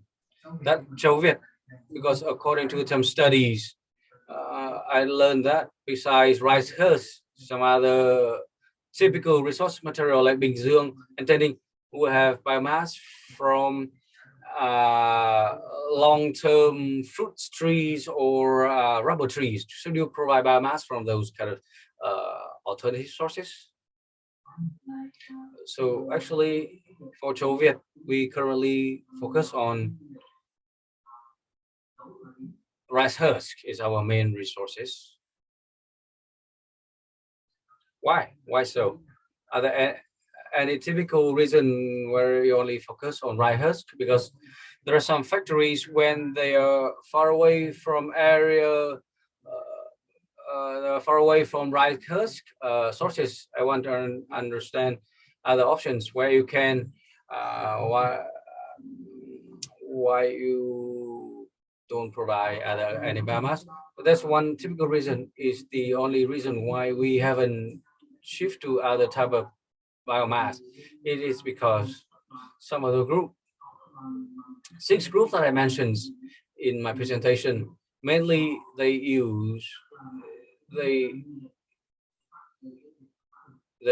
try to avoid biomass from deforestation and wood. Wood is easily from deforestation, firewood, and there's no strict regulations or red line on resources from not protected sources like this. Rice husk is very typical, and it's completely a byproduct from rice because regulations on agricultural land of Vietnam, and it's from rice productions. So we do not want to, do not aim to shift to any other source of biomass like firewood or wood. And for sure, we will continue to focus on rice, because if there are any other specific regulations on identifying the resources that is not from deforestations or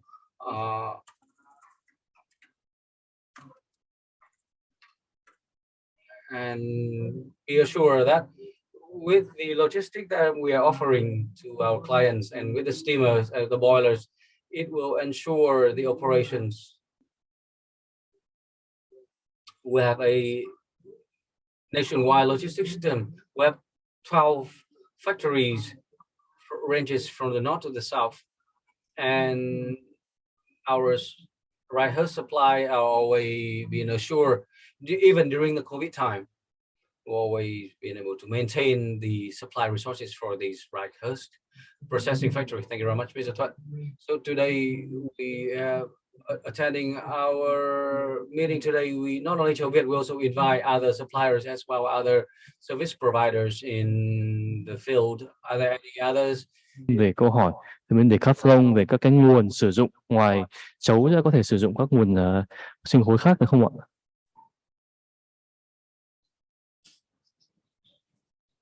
Alo. Cũng xin trả lời câu hỏi cho anh Minh từ Decathlon. Thì đối với cái biomass, like Mr. Minh also mentioned, the Rikehurst is best for the western area, the southwest from the east region like Bình Phước and Bình Dương and Ho Chi Minh City. The access to Rikehurst, there are certain challenge for the demand using from the clients in those faraway regions. You can consider the wood pellet because identifying the sources, tracing the sources of these biomass is that the biomass are being exported to China, to Korea, and to Japan. Those are very, very picky market on the traceability and the origin of the biomass. So if in case you have a need for an alternative need for biomass, you can consider wood pellet, or other providers can provide wood chip. It can be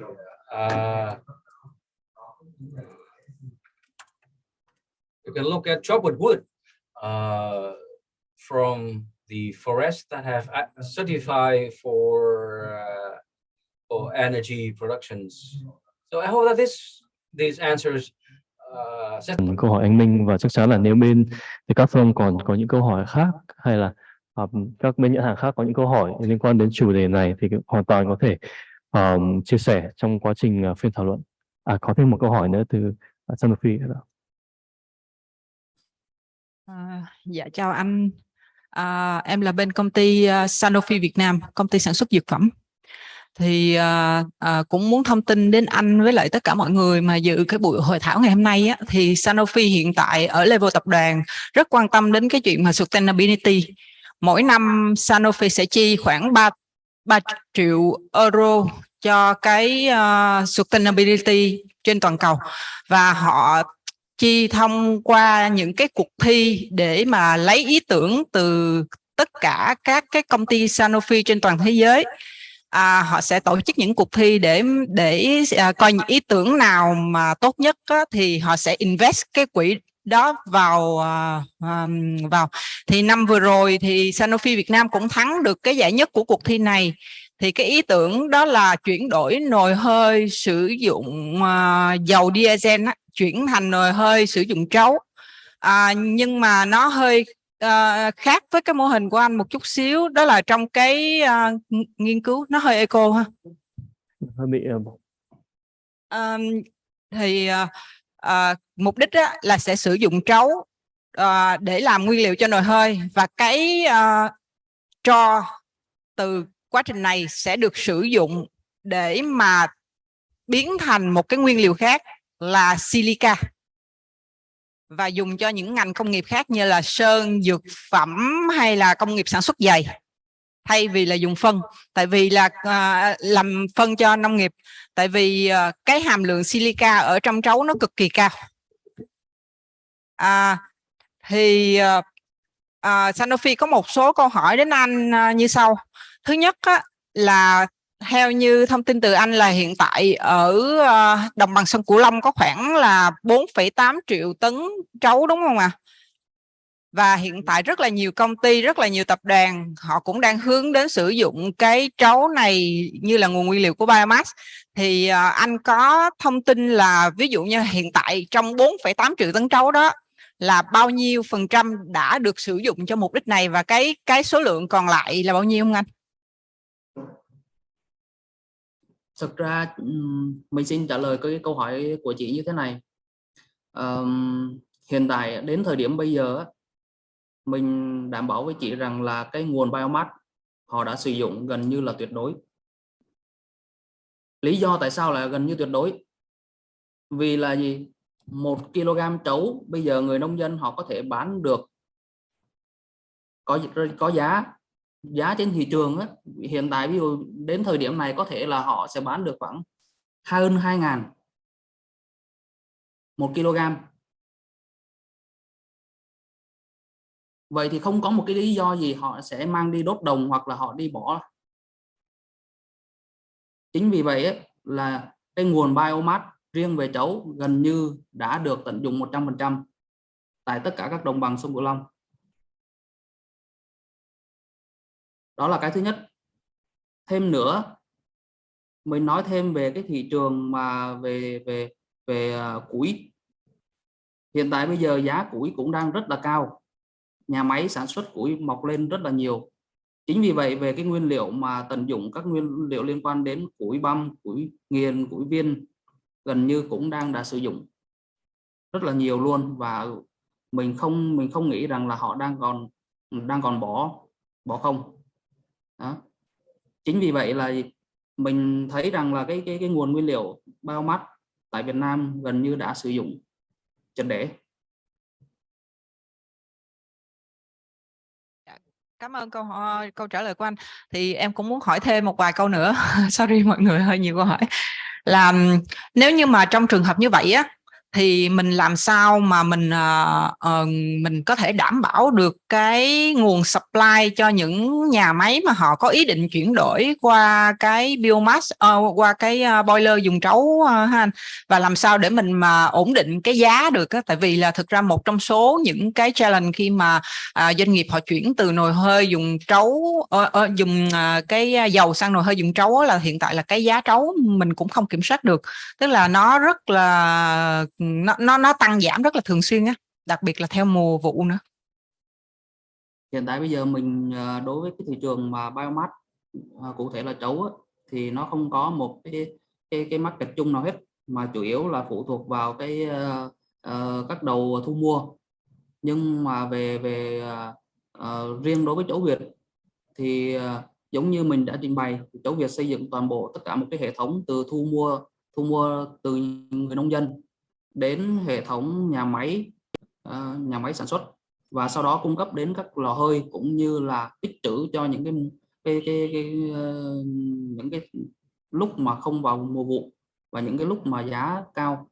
Thì bây giờ đối với các công ty mà chuyển đổi từ nhiên liệu hóa thạch sang biomass thì họ sẽ có hai vấn đề. Thứ nhất là về họ có thực sự mong muốn và thực sự nghiêm túc trong cái việc mà chuyển đổi sang biomass hay không, sang nguồn nguyên liệu sạch hay không.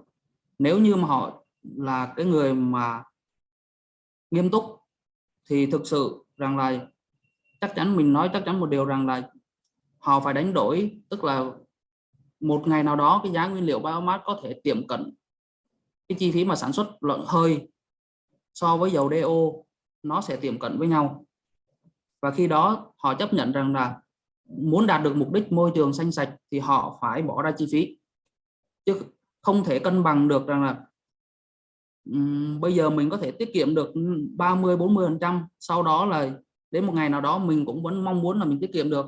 Nếu bây giờ ví dụ như mình nói thị trường bây giờ hiện tại là cái nguồn nguyên liệu biomass nó đang còn nhiều, nếu như mình chuyển đổi sớm giống như công ty Cà Gil, họ có thể tiết kiệm được rất là nhiều trong 10 năm vừa rồi.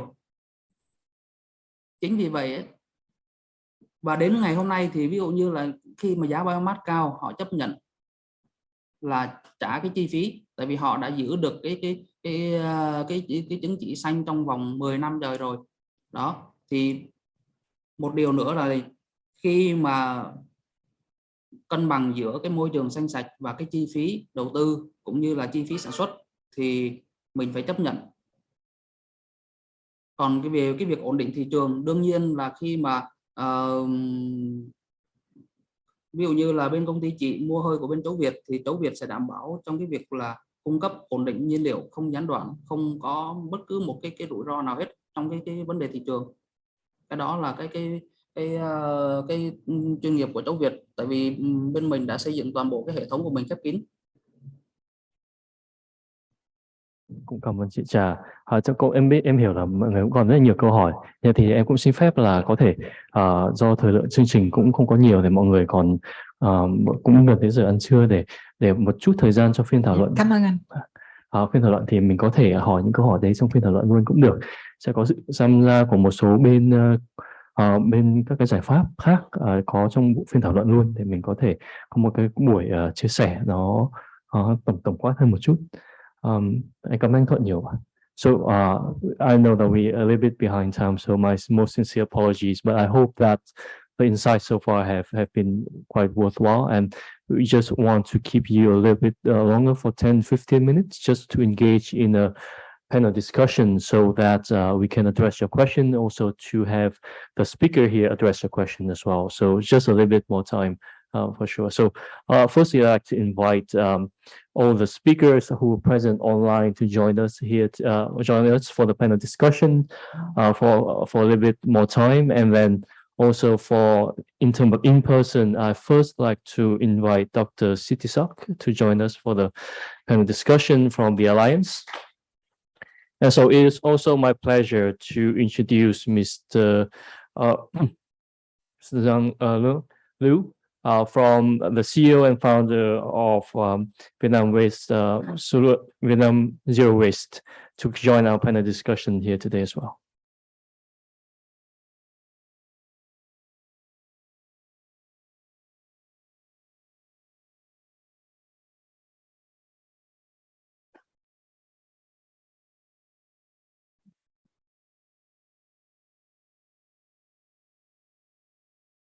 So perhaps I think the last question from Ms.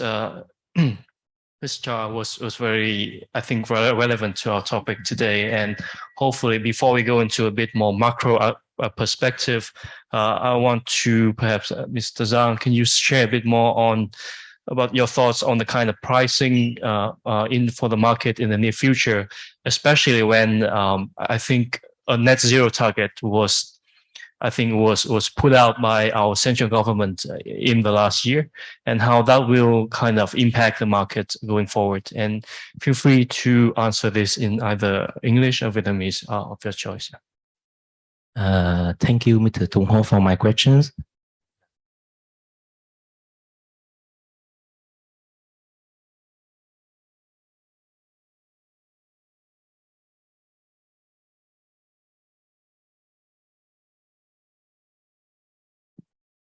Sorry, my English is not so good, so can I explain your questions by Vietnamese? Tiếp theo cái câu hỏi của bên Sanofi thì một chút về cái tương lai của giá trong thị trường sinh khối, cũng như ví dụ trong thời gian qua thì cũng bên chính phủ mình cũng đã đặt ra những cái mục tiêu về phát thải dòng bằng không, thì cái điều này sẽ ảnh hưởng tới thị trường như thế nào trong tương lai, và liệu có dẫn đến cái việc bất bình ổn về giá trong tương lai không, khi có một cái nhu cầu nó càng ngày càng tăng cao như vậy. Cảm ơn câu hỏi của anh Tùng. Xin chào tất cả các anh chị ở buổi seminar này. Tôi là Giang, giám đốc điều hành của công ty Vietnam Zero Waste, chuyên cung cấp các dịch vụ về hơi bão hòa, điện nhiệt từ sinh khối và bio waste. Xin được trả lời câu hỏi đầu tiên từ tiếp nối cái ý của chị Trà từ Sanofi, đó là về cái diễn biến giá của trấu nói riêng và biomass nói chung. Thì chúng ta đều biết là hiện tại thì cái thị trường năng lượng không phải riêng biomass mà tất cả các loại nhiên liệu đang tăng rất là nhanh vì những lý do về khủng hoảng địa chính trị trên thế giới và chúng ta gọi là một cơn khát về năng lượng sau quá trình Covid. Thì thực ra là giá biomass Việt Nam, đặc biệt là thị trường trấu trong những tháng gần đây thì có những khi đã tăng tới 200% đến 300% so với trước đây, và nó cũng là gặp khó khăn rất nhiều cho những đơn vị sử dụng nhà máy cũng như là những đơn vị cung cấp dịch vụ hơi, có thể như là trấu Việt hoặc là bản thân chính Zero Waste. Thì cái giải pháp ngắn hạn là gì? Đó là chúng ta cố gắng chia sẻ và cái chi phí, và thứ hai là đa dạng hóa cái nguồn biomass. Tại vì thực ra là chúng ta không chỉ tập trung vào một mình nguồn trấu, mà biomass ở Việt Nam thì khá đa dạng các nguồn, và làm sao mà những nguồn khi chúng ta sử dụng đa dạng thì cái chi phí nó sẽ hợp lý hơn. Còn về gọi là diễn biến giá trong tương lai thì tương lai chúng ta cũng khó nói trước được là sẽ là diễn biến như thế nào. Nhưng mà với có một cái gợi ý cho thị trường Việt Nam, đó là khoảng 95% cái lượng viên nén gỗ đang xuất khẩu sang thị trường Hàn Quốc và Nhật Bản. Và khi chúng tôi nghiên cứu về một số cái diễn biến trên thị trường thì các nước họ đang xuống là họ nhập nguồn năng lượng sạch, nguyên liệu sạch sang nước bản xứ của họ, và trong khi chúng ta lại nhập than, một nguồn gây ô nhiễm, phát thải carbon rất nhiều, và chính điều đó nó sẽ ảnh hưởng đến cái mục tiêu mà net zero của Việt Nam. Thì chúng ta, các đơn vị sử dụng nhà máy trong nước, chúng ta có thể là chúng ta cân nhắc để chúng ta hướng cái nguồn đang xuất khẩu đó để trở về sử dụng nội địa, như Trung Quốc đang làm, là họ sẽ không xuất khẩu các nguồn tài nguyên liên quan đến biomass và cắt giảm CO2 ra nước ngoài, mà chúng ta nên hướng cái đó, tại vì 3,1 triệu tấn viên nén một năm rất là lớn, và chúng ta có thể là khi chúng ta tăng cường cái việc sử dụng nội địa thì chính là cái cơ sở để chúng ta bảo hòa cái giá đó lại, đó là ý đầu tiên. Xin trả lời câu hỏi đó thay cho cái ý hồi nãy chị Trà có quan tâm. Còn riêng trường hợp của dự án của chị Trà thì nó hơi đặc thù là vì chỉ sử dụng cái trấu, nên là có thể là chúng ta cân nhắc xem là cái tỷ trọng trong cơ cấu sản phẩm như thế nào để chúng ta được cái sản phẩm đầu ra. Có thể là chúng ta sử dụng 50% công suất là để sử dụng silica, còn một phần còn lại là chúng ta sử dụng biomass để cân bằng cái chi phí trong sản xuất hơi là chính. Đó thì thêm một cái số gợi ý cho cái trường hợp của chị Trà. Yeah, actually, I'll listen to English versions. Sorry for my Vietnamese. I'm not really good at that. But anyway, like I want to share my experience in Thailand as well. It's gonna be, I think the situation is the same here. So the Thailand government very pushing to the transitions, shipping from fossil fuel to the biomass or environmental friendly fuel as well. And then the price of the biomass is going high quickly, particularly in rice husk as well, that we both, like Vietnam and Thailand, has a huge productions on the rice, right? And then we have a lot of rice husk surplus many years ago, but nowadays we don't have much rice husk surplus in the markets, and then the price going high, very high. So then, as we work with the factory as MSMA or the alliance, we try to support the factory to understand the variety of the biomass in the area. So it's not very focused on one of the biomass type or rice husk or any wood or thing. So we try to give them the solutions for the variety of the biomass, and also for the boiler technical. We do support the boiler facility for the factory to understand how the boiler, the existing boiler, how they can use many type of the biomass to lower the risks on the biomass security. So that what we support in our support for the factories right now. Yeah. Thank you so much. Anh Sang, thank you for your support, my idea. Yeah, but I want to give more clearer about that's the technology. Thực ra là cái công nghệ sử dụng lò hơi thì có thể là trước đây khoảng 5 đến 10 năm trước thì Việt Nam chúng ta sử dụng cái công nghệ lò hơi cũng tương đối là gọi là thô sơ và phải nhập khẩu từ Trung Quốc. Nhưng mà hiện tại cái trình độ cơ khí liên quan đến lò hơi ở Việt Nam cũng đã phát triển vượt bậc. Có thể thấy một số đơn vị lớn ở Việt Nam như là Hòa Tech hoặc là ở Phúc Trường Hải thì đã có thể làm chủ được công nghệ lò hơi, sử dụng đa nhiên liệu biomass trên thị trường, thay thế những lò hơi cũ như là lò hơi nhà mồ hoặc là lò hơi đốt ghi. Thì chính đó là lợi thế chúng ta có thể nội địa hóa được và phù hợp với đa dạng nguồn nhiên liệu ở biomass ở Việt Nam. Thì với lý do đó thì khi chúng ta sử dụng đa dạng nhiên liệu, tức là chúng ta đảm bảo được về an ninh về nguồn cung cho chính nhà máy, đồng thời chúng ta cân bằng được chi phí và vẫn đảm bảo được mục tiêu về CO2 theo cam kết đối với các nhãn hàng hoặc là cam kết chung đối với xã hội. Cảm ơn Giang. Yeah, I absolutely agree with him. Yeah. So thank you for your sharing from Mr. Zhang and Sitisak.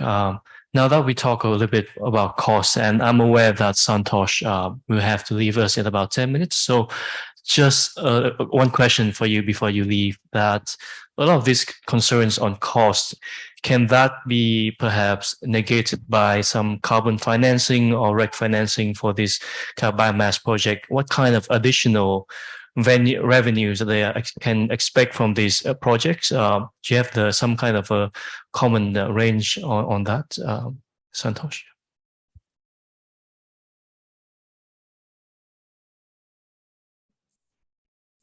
Hi, sorry, I was in the translation mode, so I could not hear in the beginning because your audio was muted. Could you repeat the question again?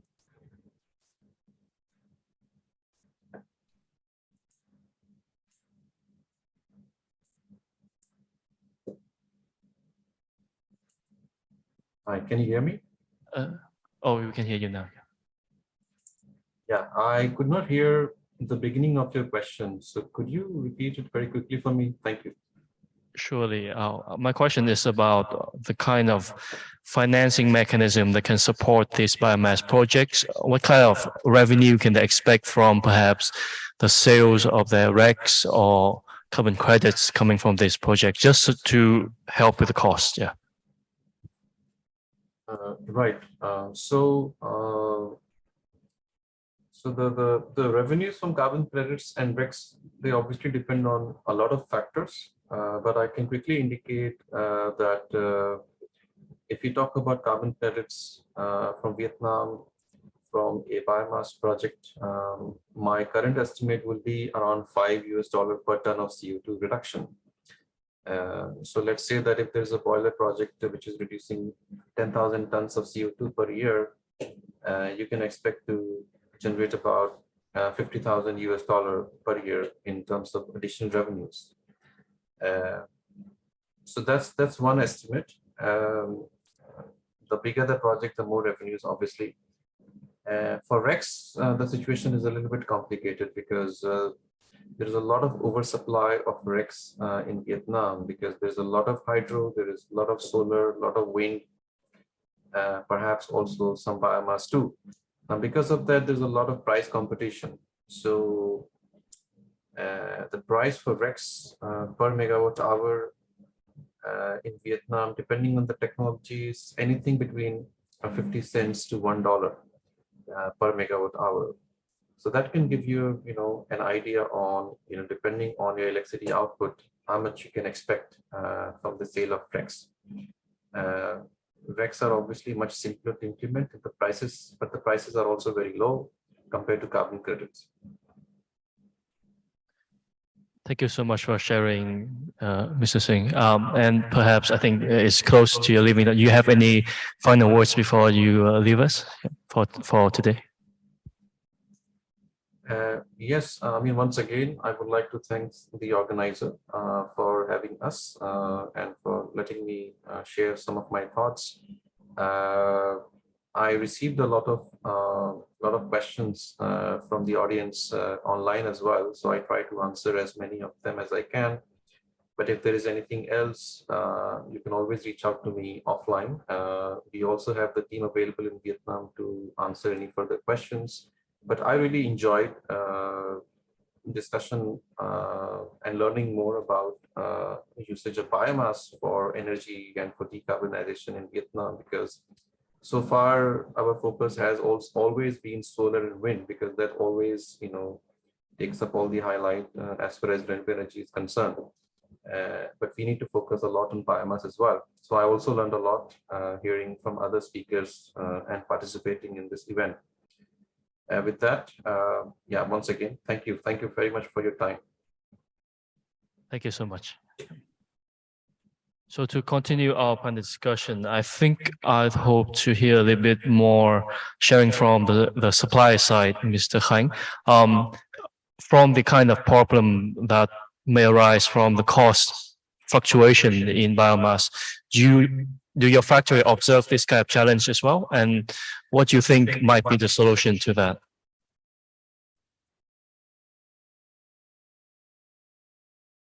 Alo, anh Khánh nghe được em không ạ?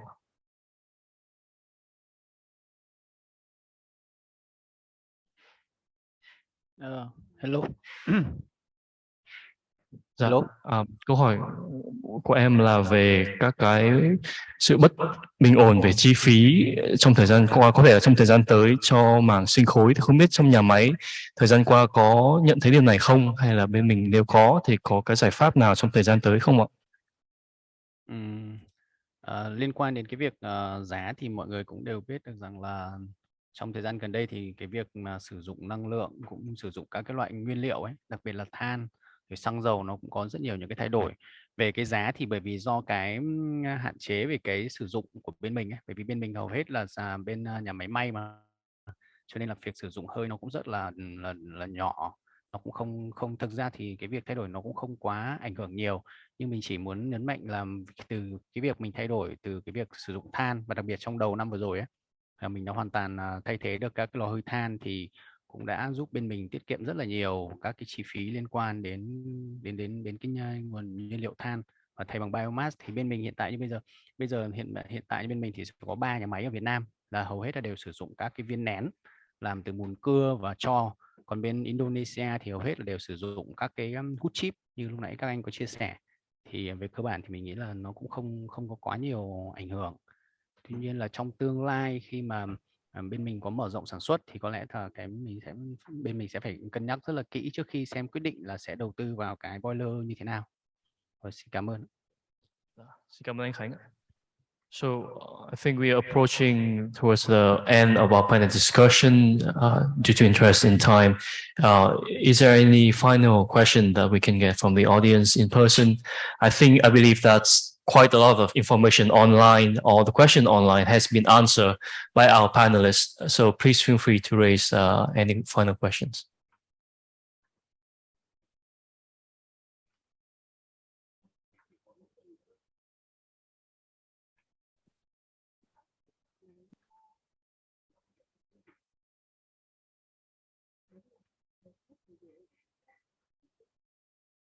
Sorry, mọi người có câu hỏi nào không? Không em hỏi tiếp nha. Em cướp diễn đàn hơi nhiều.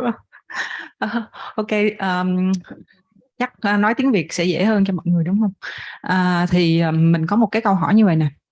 Thực ra thì trong cái quá trình mà thực hiện cái dự án của Sanofi á, thì Sanofi nhìn thấy được một số khó khăn, cho nên là có thể là mình chia sẻ để mà mọi người aware, và cũng là câu hỏi đến ban tổ chức luôn, để xem là có support được cái gì in general, chứ không phải là cho cái case của Sanofi không. Thì có hai vấn đề là, thứ nhất á, là về mặt mà authorization process, tức là khi mà mình chuyển đổi một cái nồi hơi mà dùng trấu sang nồi hơi nồi hơi dùng dầu diesel sang nồi hơi dùng trấu á, thì mình sẽ cần phải có những cái giấy phép khác nhau từ những cái cơ quan khác nhau. Ví dụ như trường hợp của Sanofi á, là nhà máy đang ở trong khu công nghệ cao, thì mình cần phải có giấy phép từ ban quản lý khu công nghệ cao này, giấy phép từ sở tài nguyên môi trường, giấy phép phòng cháy chữa cháy, nói chung là những cái giấy phép khác nhau để mà rốt cuộc mình có thể thực hiện cái physical activity, là chuyển đổi cái nồi hơi đó. Thì cái quá trình mà lấy cái giấy phép này nó mất rất nhiều thời gian, trong khi cái chuyện mà nghiên cứu và cái chuyện mà lắp đặt nồi hơi thì nó không tốn bao nhiêu thời gian hết. Cái đó là vấn đề thứ nhất. Vấn đề thứ hai á, là thực ra Sanofi có một cái target, đó là đạt cái net zero vào năm 2023. Bằng cách nào? Thứ nhất là chuyển đổi cái nồi hơi dùng dầu diesel. Cái thứ hai là thay vì sử dụng cái nguồn điện hiện tại, điện lưới của nhà nước á, thì mình muốn mua những cái điện từ những cái nhà cung cấp điện mặt trời.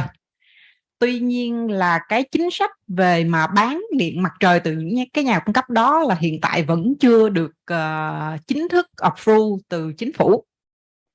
Thì nó gây ra khó khăn cho cái việc là mình có thể nhanh chóng chuyển đổi qua cái nguồn năng lượng tái tạo. Thì với vai trò là những những tổ chức cực kỳ quan tâm về cái chuyện mà sustainability á, thì Sanofi không biết là mình có cái cách nào hay là có suy nghĩ về cái giải pháp nào để mà thúc đẩy, để mà giúp đỡ thúc đẩy cái quá trình authorization hay là những cái policy mới này được approve hay là không. Đó là câu hỏi của mình. Xin cảm ơn chị Trà rất nhiều về hai câu hỏi. Thì cũng xin phép là Tùng sẽ trả lời câu hỏi thứ hai trước từ phía CEIA về cái, nghĩa là chị đang nói về cái cơ chế thí điểm mua bán điện trực tiếp của thời gian qua từ năm 2017 cũng được bên VLIP 2 cũng như CEIA đề xuất, cũng như cũng đã được thông qua một chút từ về phía bên Cục Điều tiết Năng lượng. Hiện giờ thì gần đây thì vào tháng 5 cũng đã ra một cái thông tư mới về cái chương trình cái thí điểm mua bán điện trực tiếp này. Trong thời gian qua, trong 2 tháng từ tháng 6 đến tháng 7 thì thực ra VLIP 2 cùng với lại CEIA cũng đã nói chuyện cũng như là nói chuyện hoặc trao đổi với một số nhãn hàng về các cái thông tin đã được cập nhật này và các cái phản hồi của họ như thế nào. Thì có thể là cũng xin phép là cái này cũng chủ đề là cũng hơi dài, cho nên mình có thể trao đổi sau cũng được. Hiện nay thì theo cái cập nhật mới nhất từ bên Cục Điều tiết thì cái chương trình thí điểm sẽ chưa có thể là được thông qua vào cuối năm nay. Đấy là dự kiến thôi, và có thể sẽ được khởi động vào năm sau, sớm nhất là năm sau. Thì thực ra những cái cập nhật như vậy thì mình cũng được nghe nhiều qua các năm qua rồi, thì chắc chắn là cũng phải đợi tới được cái quy hoạch điện 8 được thông qua đã, thì em nghĩ là sẽ có thêm các cái thông tin sau. Nhưng mà miễn là quy hoạch điện 8 chưa được thông qua thì cũng hơi khó để có được một cái thông tin mới cũng như là có một cái phê duyệt cho cái chương trình này. Còn cái câu hỏi đầu tiên thì chắc là cũng xin phép đầu tiên là được xin chia sẻ từ bên anh Giang cũng như về sau cũng anh Thuận có thể trao đổi thêm về cái, em nghĩ là về các cái chính sách cũng như là các cái thủ tục về giấy tờ và pháp lý cũng liên quan, thì không biết bên mình có kinh nghiệm gì trong cái này không ạ, anh Giang? Dạ, cảm ơn anh Tùng, cảm ơn ý kiến của chị Trà. Thì liên quan đến cái việc mà xin giấy phép để chuyển đổi một lò hơi từ nhiên liệu hóa thạch, có thể là diesel, sang nhiên liệu biomass, và trường hợp của chị đây là trấu, thì thứ nhất là chúng ta phải khẳng định đó là cái chủ trương mà chuyển đổi từ nhiên liệu hóa thạch mà sang biomass sinh khối thì luôn được chính phủ và các cơ quan quản lý ủng hộ, là cái đầu tiên. Cái thứ hai là mình phải xem xét đến cái đặc thù là cái dự án mình đặt tại khu vực nào. Ví dụ như trường hợp điển hình của chị đặt tại khu công nghệ cao thì nó sẽ có những cái rào cản hơn so với các dự án đặt tại khu công nghiệp V-Ship ở Bình Dương hoặc Bình Phước. Thì chúng ta phải xem là cái chính sách tại khu đó họ có khuyến khích hay không, hay là họ có đăng ký hay không. Tại vì khi đặc thù mà mình xin vào mà nó khác với những cái thu hút đầu tư hiện hữu, nó ảnh hưởng đến những nhà máy xung quanh, thì đó là một cái điều mà trở ngại cho khu công nghiệp đó. Thì cái này là phải giải quyết từng trường hợp một. Còn trong quá trình đi làm việc thì Zero Waste luôn được sự ủng hộ của các ban quản lý khu công nghiệp, tại vì sứ mệnh của mình là chuyển đổi sang sử dụng biomass, thì thuyết phục rất là tương đối là thuận lợi. Cái mà điều chứng minh được đây đó là bản thân doanh nghiệp sử dụng họ thấy được cái chi phí và thấy được những cái cam kết về môi trường của bên mình so với cái việc mà họ sử dụng nhiên liệu hóa thạch. Còn một cái điều quan trọng nữa là đó là cái thuyết minh về cái công nghệ của lò hơi, cụ thể là lò hơi đặt tại dự án đó thì nó có đảm bảo các tiêu chí về bảo vệ môi trường hay không. Tức là chúng ta xử lý bụi từ đâu, từ triệt để, từ nguồn nào, chúng ta sử dụng nguồn nào thì cách thức xử lý bụi như thế nào, từ đầu vào cho đến quá trình đốt và đến đầu ra, chúng ta thuyết minh được, và cái biện pháp đó phải được bảo vệ bằng cơ quan có thể là gọi là các nhóm đánh giá dự án, các tổ chức khoa học, và chứng minh được công nghệ này phù hợp với sản xuất này tại khu vực này. Thì đó là những cái mà về mặt thủ tục thì có thể khẳng định lại là về mặt chủ trương là đúng. Về mặt công nghệ cũng không gặp quá nhiều trở ngại, nhưng mà vấn đề ở đây là dự án mình đặt tại khu vực nào và ở đó có đặc thù gì hay không. Thì đó là một số ý kiến của Zero Waste. Cảm ơn anh Giang. Không biết anh Thuận có muốn bổ sung gì thêm không ạ? Chào anh Tùng. Thứ nhất là mình cũng xin bổ sung chút xíu về cái việc xin giấy phép đó, thì hiện nay mình đang thấy là chính phủ cũng đang dần cải tiến cái việc mà cấp phép. Tức là ví dụ như hồi xưa thì mình phải xin qua ban quản lý khu nghiệp, sau đó lại xin lên sở. Nhưng mà hiện nay bây giờ thì là cái việc mà xin giấy phép môi trường cho cái dự án biomass thì gần như là họ đã gộp lại một cửa. Tức là ban quản lý khu công nghiệp sẽ là phụ trách, ban quản lý các khu công nghiệp sẽ là người phụ trách chính, mà mình không cần phải thông qua sở nữa đó. Cho nên là cái vấn đề về pháp lý và cũng như là cái cơ chế dần dần nhà nước sẽ có những cái cải tiến đó, và mình đảm bảo rằng là nó cũng sẽ dần dần mở cửa ra cho những cái đơn vị mà chuyển đổi từ năng lượng hóa thạch sang biomass. Đó là cái câu bổ sung của mình. Dạ, xin cảm ơn anh Thuận. So perhaps last sharing for this panel discussion from CEIA-led, do you see the same kind of barriers when it comes to permittings and approvals in Thailand for this kind of projects, and what were the solutions or proposal from the government? Yeah, of course, because we are a neighborhood, like everything is kind of the same. So in China, we have previously we have the same problem and same barrier about the regulations, licensings on changing for example, like diesels boiler to the biomass or any types of boiler. We all have the regulations, and you have to contact many government department to get approval. But one more thing that we learned from Thailand experience, I think it's good opportunity that the private sectors convey this kind of barrier to the government, because as I know that Vietnam already has commitment with the UNFCCC last year that Vietnam gonna be the net zero emissions country by 2050, and then now your government have to revise the electricity or power development plan, right? So I think this is good opportunity that the group of the private sector who are targeting to be a net zero emissions aligned with the national policy to raise this barrier to the government, to ask government to unlock any barrier or regulations that make the private sectors not reach the target. That I think this kind of time is a very good opportunity for the private sector to raise, as same as in Thailand. They have a lot of group, the private sector, including food manufacturing, apparels, many big company in Thailand are integrated in the same group. And then raise this kind of things to the governments and make the government work more quickly and more faster. So thank you for all your comment from you and from the panelists. So actually, now we are leveraging on the channel, including AmCham, Eurocham, and even at corporate level to accelerate this process. But I think that my proposal, maybe as the NGO, you can consider to take it into your presentation whenever you can present to the government level. That one of the challenges is we don't have kind of the priority in the policy, in the law. Concretely for this one, because yes, the Prime Minister of Vietnam gave the commitment in the COP26 about the net zero in 2050, but at the lower level, I think the movement is very, very slow. So from Sanofi point of view, as a private sector and this the company level, we can use our influence by any way, any channel. But from the NGO perspective, I think it's good if you can take the chance and put it as one of the challenge for on the company, so that maybe we can have to accelerate the government to issue any kind of the regulation to support the net zero in 2050.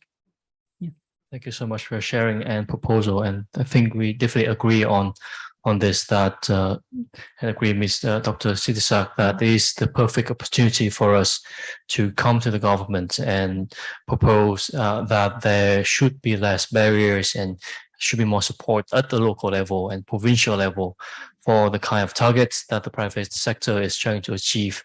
And I think that is kind of lasting thoughts that kind of sums up our panel discussion for today. So I'd like to once again thank you to all the panelists for being here, to the presenters for being here and sharing your insights. I'm sure that your value will come much further than just this event, and we would like to keep in touch for this topic as well. So this, I think I'd like to give the chance to the Alliance and perhaps the representative to give the final remarks to sum up our event today, as you might quite hungry for lunch already.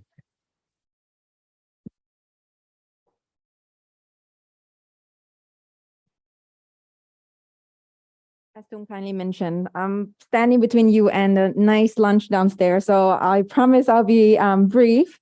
So I think, first of all, like we received overwhelming interest for today's participants. Additional to everyone on site here, we have 60 plus people attended online since the morning. And today, I think even within a short few hours, we already established that there's strong demand from both the factory side and the brand sides from different and multiple industries in Vietnam that request and would like to transition to phase out the fossil fuel-based options from their supply chain. And also, I think today we also discussed a lot about the multiple technological solutions as well as the credit options, what are available out there to help us all transition into this direction. So I hope that you enjoyed the discussions that we have today. And before we close and have a nice lunch together, I would like to give a big thanks, particularly to Ngan and Tung, and as well as Hang for the CEIA team for being such a great co-host, working with us for all this work. And there's a lot of back-end work behind it, as you're aware, right? And so big thanks to the CEIA team. And also I would like to give also big thanks to Pat, who's over there, Nong Pat, and also Kevin and his team all here for a super smooth hybrid version for the technical solutions, as I think like a number of you have already attended our previous event. So it's always been Kevin and his team who's awesome work, as well as Pranam, who's supporting us online as well. And I think also Pum sitting over there. She's been the one who helped us coordinate all of the logistics for the hotels, for the nice meals that we're gonna have. So big thanks to Pum. I think last but not least, thank you for all of you for taking your precious time to have an engaging discussions with us today.